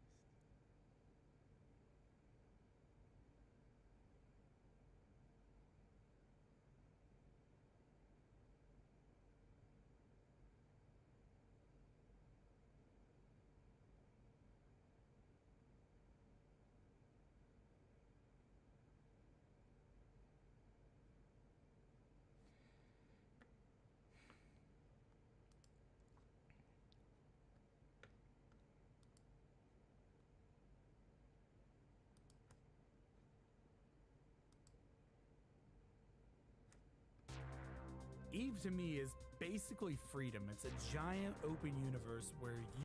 Was your mother in your life? It seems. I think that there are women out there who. Relevant to your relationship and your dynamic with your mom, but she had to take on a masculine role. So she probably had to do some of the things that she's describing her father did, correct? Yeah, but she's a woman. Yes, of course. I know she's still a woman. I'm saying she had to lean into her masculinity in order to probably protect you, provide for you, and also nurture you. So she had much more to do, but those aspects of protection and provision are masculine. I think that I could be leaning into my masculinity more like on Tuesday than I was on Wednesday, but like they're just all abstract concepts, and at the end of the day, she's a woman, and we're Well, making if they're abstract concepts, then why would you bring them up as being a differential between the two things if they're well, just I'm abstract? saying they are abstract, but what I'm saying is I think it's problematic to. Yeah, but you're a relativist. Everything's abstract. That's okay. And why is Right? it problematic for her So, to put I mean- her father on her pedestal? It's not problematic for her to put her father on a pedestal. Well, I'd say it's what aspect is problematic to problematic? say that men are always playing chess and women are always playing checkers because chess is, that- hang on. fundamentally Is a that higher intelligent game. Is that a truth statement? No. I'd say. No. So then why should we believe you if it's not a true statement? Why should you believe Why me? should we believe what you just said, that some women are doing this, some men are doing that? You just said that it's not a truth statement. Well, if is you it, wanna hang actually on, talk is about it true? logic, Is it though- true or not true? It's a logical fallacy to say something is always one way Yeah, and never it's- another way. What's that fallacy It's called? a trend.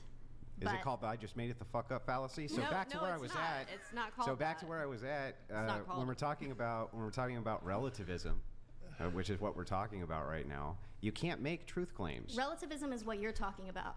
Okay, I was just talking. No, she no, was talking no, about a it's- trend but that it's, she's but it's not. observed. When you say she's talking about a stereotype. when you say between- something Can I like I disagree, when you say something like I disagree with you, this is not true. This is true. You're a moral relativist.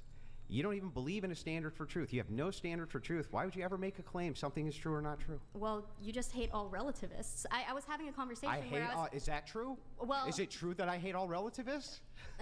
It might be because you're not a relativist. Is that true? That might be true? Okay, I'm sorry I had a relativist argument, but the point that I was trying to make was the phrase "men are playing chess, women are playing checkers" is a stereotypical phrase, and I'm sure she might also concede that there are outliers to that. However, I'd saying maybe a better way to phrase it, as she was saying, was it is more masculine to play chess as perceived in our society because we have for so long said, oh, men play chess. Of course, that's masculine. You're becoming more masculine if you're starting to play chess. Why can't I just say she's becoming more strategical? Why can't I just say she's becoming I think more she was using it as an analogy. Can I ask you a I'm question? aware. Yeah. So I gotta know what relativism means.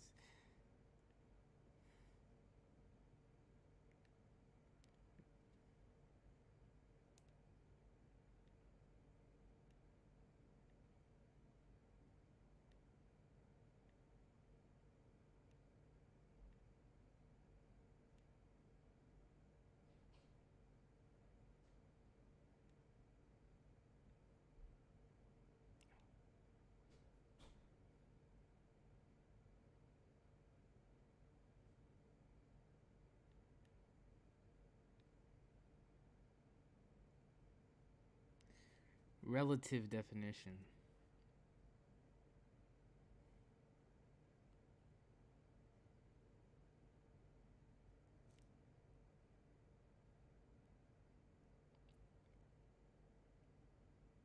Relative definition.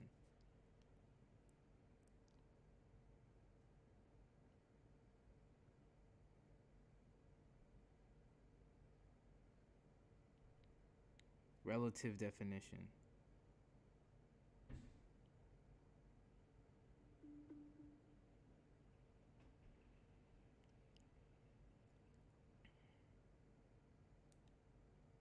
Relative definition.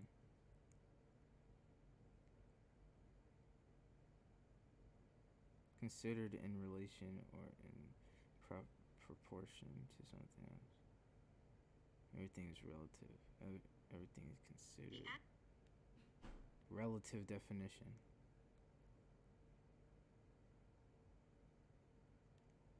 Relative definition.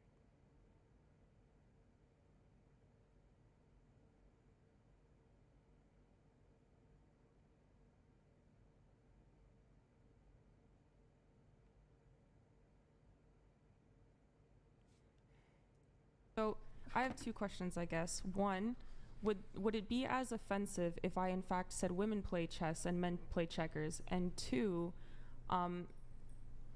actually, you can answer that one first. I don't think it's offensive at all. I was just voicing my opinion. Okay, but when it comes, okay, so in regards to the initial statement, you were talking about being raised by a single mother. Do you think that a man can do the role of a mother? Do you think that's replaceable by a man? Can your father do what a mother does for you? I wouldn't put it in personal terms. Well, I wouldn't put it in personal terms to myself, but I think that a man could easily fulfill the role of a single mother. I asked okay, yeah, because I wish Grid 1 was my dad donated $200. First girl, word of advice. Stop while you're behind. I will only get worse for you from here. I'm great at arguing. Ladies, what are 2 deal-breaker characteristics in a man? Also, fuck the ATF. Abolish the NFA. Yes. And you know what? To give you credit, it's good that you're at least, because I feel like this panel might be leaning a bit more one way than the other. So I certainly give you credit for being open to disagreement on this. Well, just to kind of play devil's advocate here, because I naturally agree more with Keisha, but I can see both sides of an argument. And what I'll say is that I think what Keisha was meaning was generalities. Like in general, men, think with playing chess and women with checkers. But of course, he already acknowledged over here that there are outliers, that there are going to be outliers in that situation. So just because the exceptions prove the rule. Right. If the exception proves the rule, you wouldn't have the exception. Right. So we have outliers, we have exceptions, but which prove what? Technically, her mother might be one of those outliers. We don't know, but I think that she can actually say, well, I saw my mother fulfilling some of those things. I saw that in her case, so maybe she's just one of the outliers. Yeah, you can say that, but that's really not in context what the discussion is. The discussion. It is in context. The discussion isn't asking, are there going to be outliers in basically every situation we can think of? Sure. Okay. Sure. Of course there are. Always going to be some kind of outlier for something. But in context, what she's saying is, if you're looking at the nature of men, when they look at the world, they're playing chess. So what she's saying is they organize the world based on a strategic mind. So they're saying everything from how do I want to run the wires for those cameras to how do I want to organize the structures of society.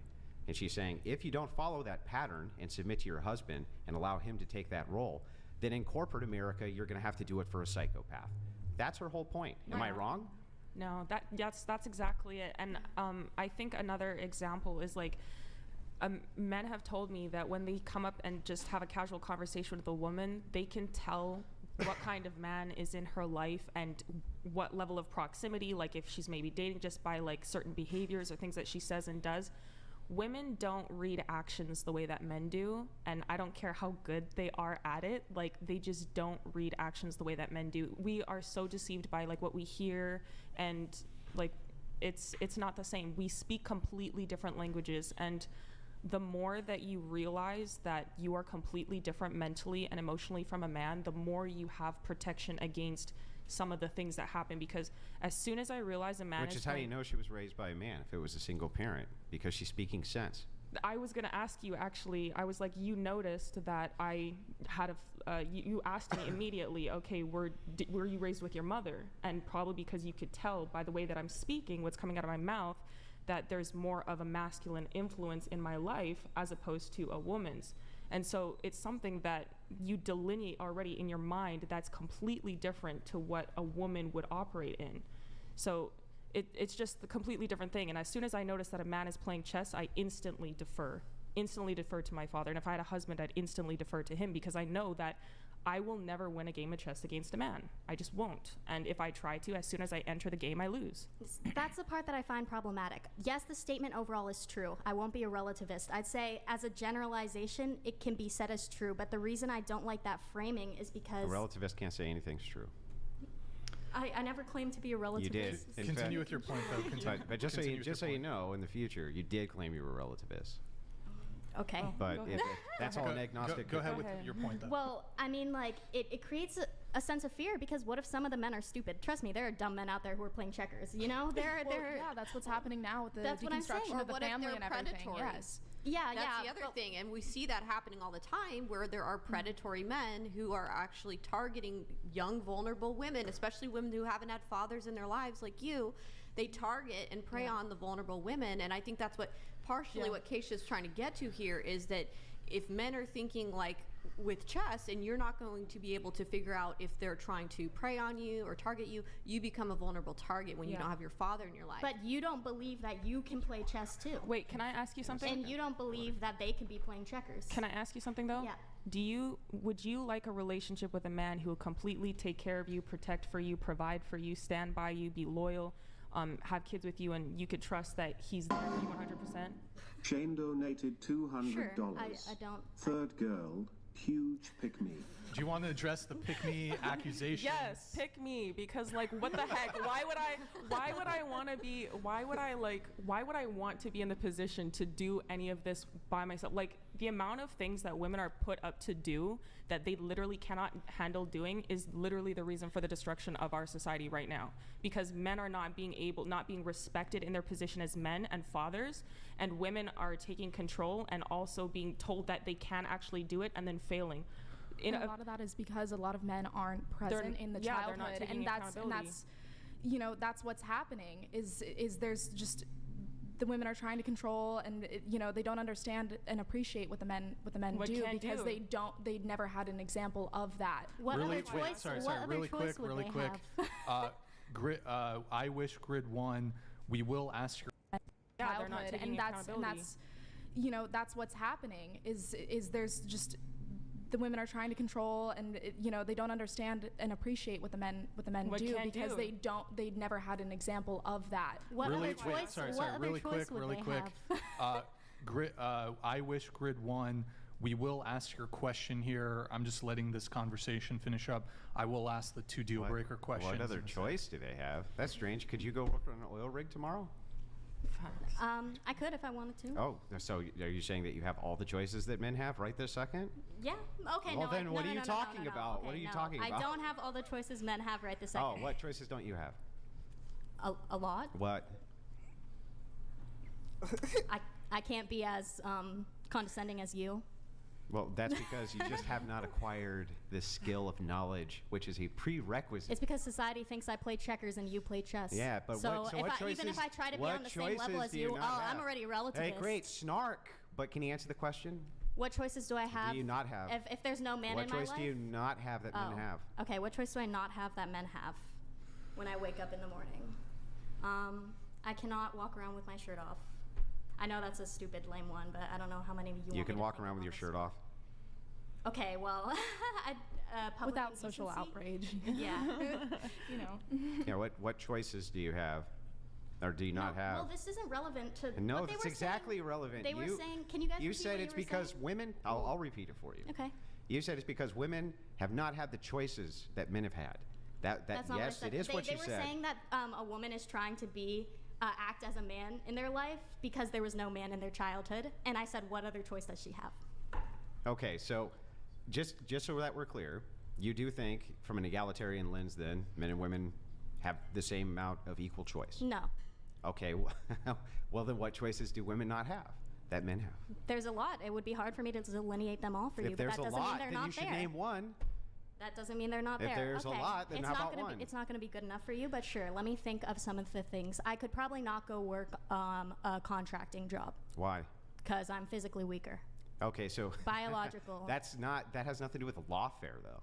With what? With law, so it has nothing to do with the law. You could go work as a contractor. Okay, but There's they were nothing saying barring you. women who grow up without male figures typically Mhm. fail because they're trying to take on these masculine roles, Mhm. which they are not capable of taking on. Yep. What is your question that is challenging My me? question to you just now was, do you believe that in this egalitarian society that men and women have equal choice? You said no.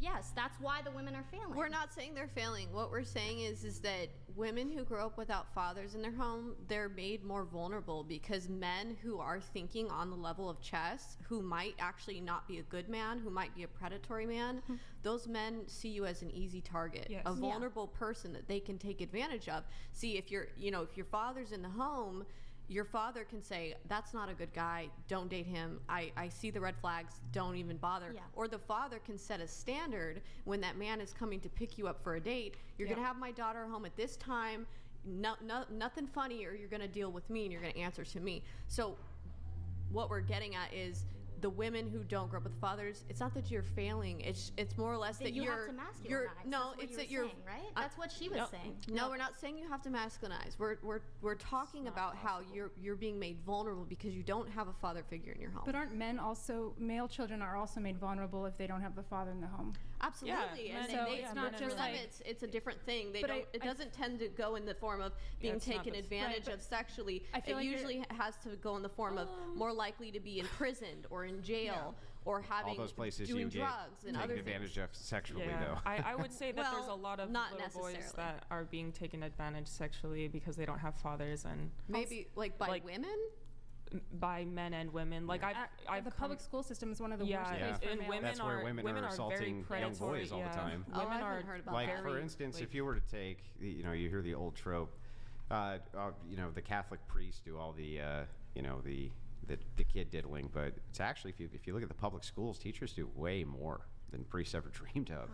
And if you look at the female population in public schools, especially, it's an outrageous amount compared to the rest of the general population. So, and yes, of course, if there's no strong dominant male in the home, those kids would be much more prone to falling into that. No, If you're you right. think- I would say you're right. Like overall, Dreamed of.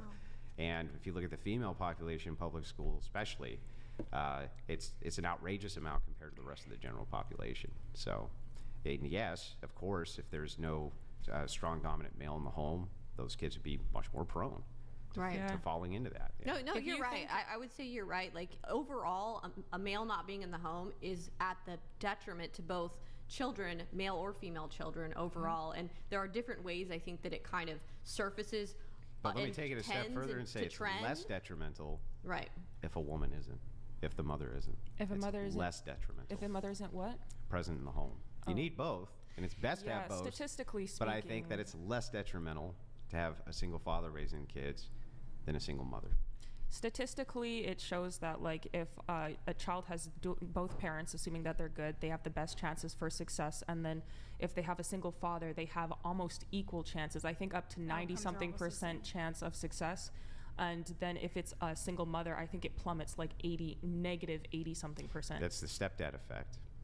So the Up to 90-something percent chance of success. And parents, assuming that they're good, they have the best chances for success. you need both, and it's best to Yeah, have both. statistically But I think that speaking- it's less detrimental to have a single father raising kids than a single mother. Statistically, it shows that like if a child has both parents, assuming that they're good, they have the best chances for success. And then if they have a single father, they have almost equal chances. I think up to 90-something percent chance of success. And then if it's a single mother, I think it plummets like negative 80-something percent. That's the stepdad effect. So the stepdad effect, single father raising kids than a single mother. Statistically, it shows that like if a child has both parents, assuming that they're good, they have the best chances for success. And then if they have a single father, they have almost equal chances. I think up to 90-something% chance of success.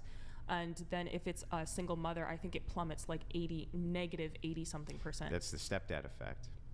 So the stepdad effect, often that's where the abuse inside of homes comes from. It's from a step parent.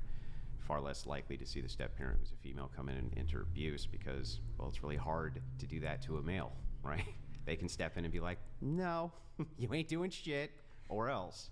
So that's the effect. And that's why you see that over and over again play out in society. And that's why single fathers tend to have better overall overarching outcomes than single mothers do.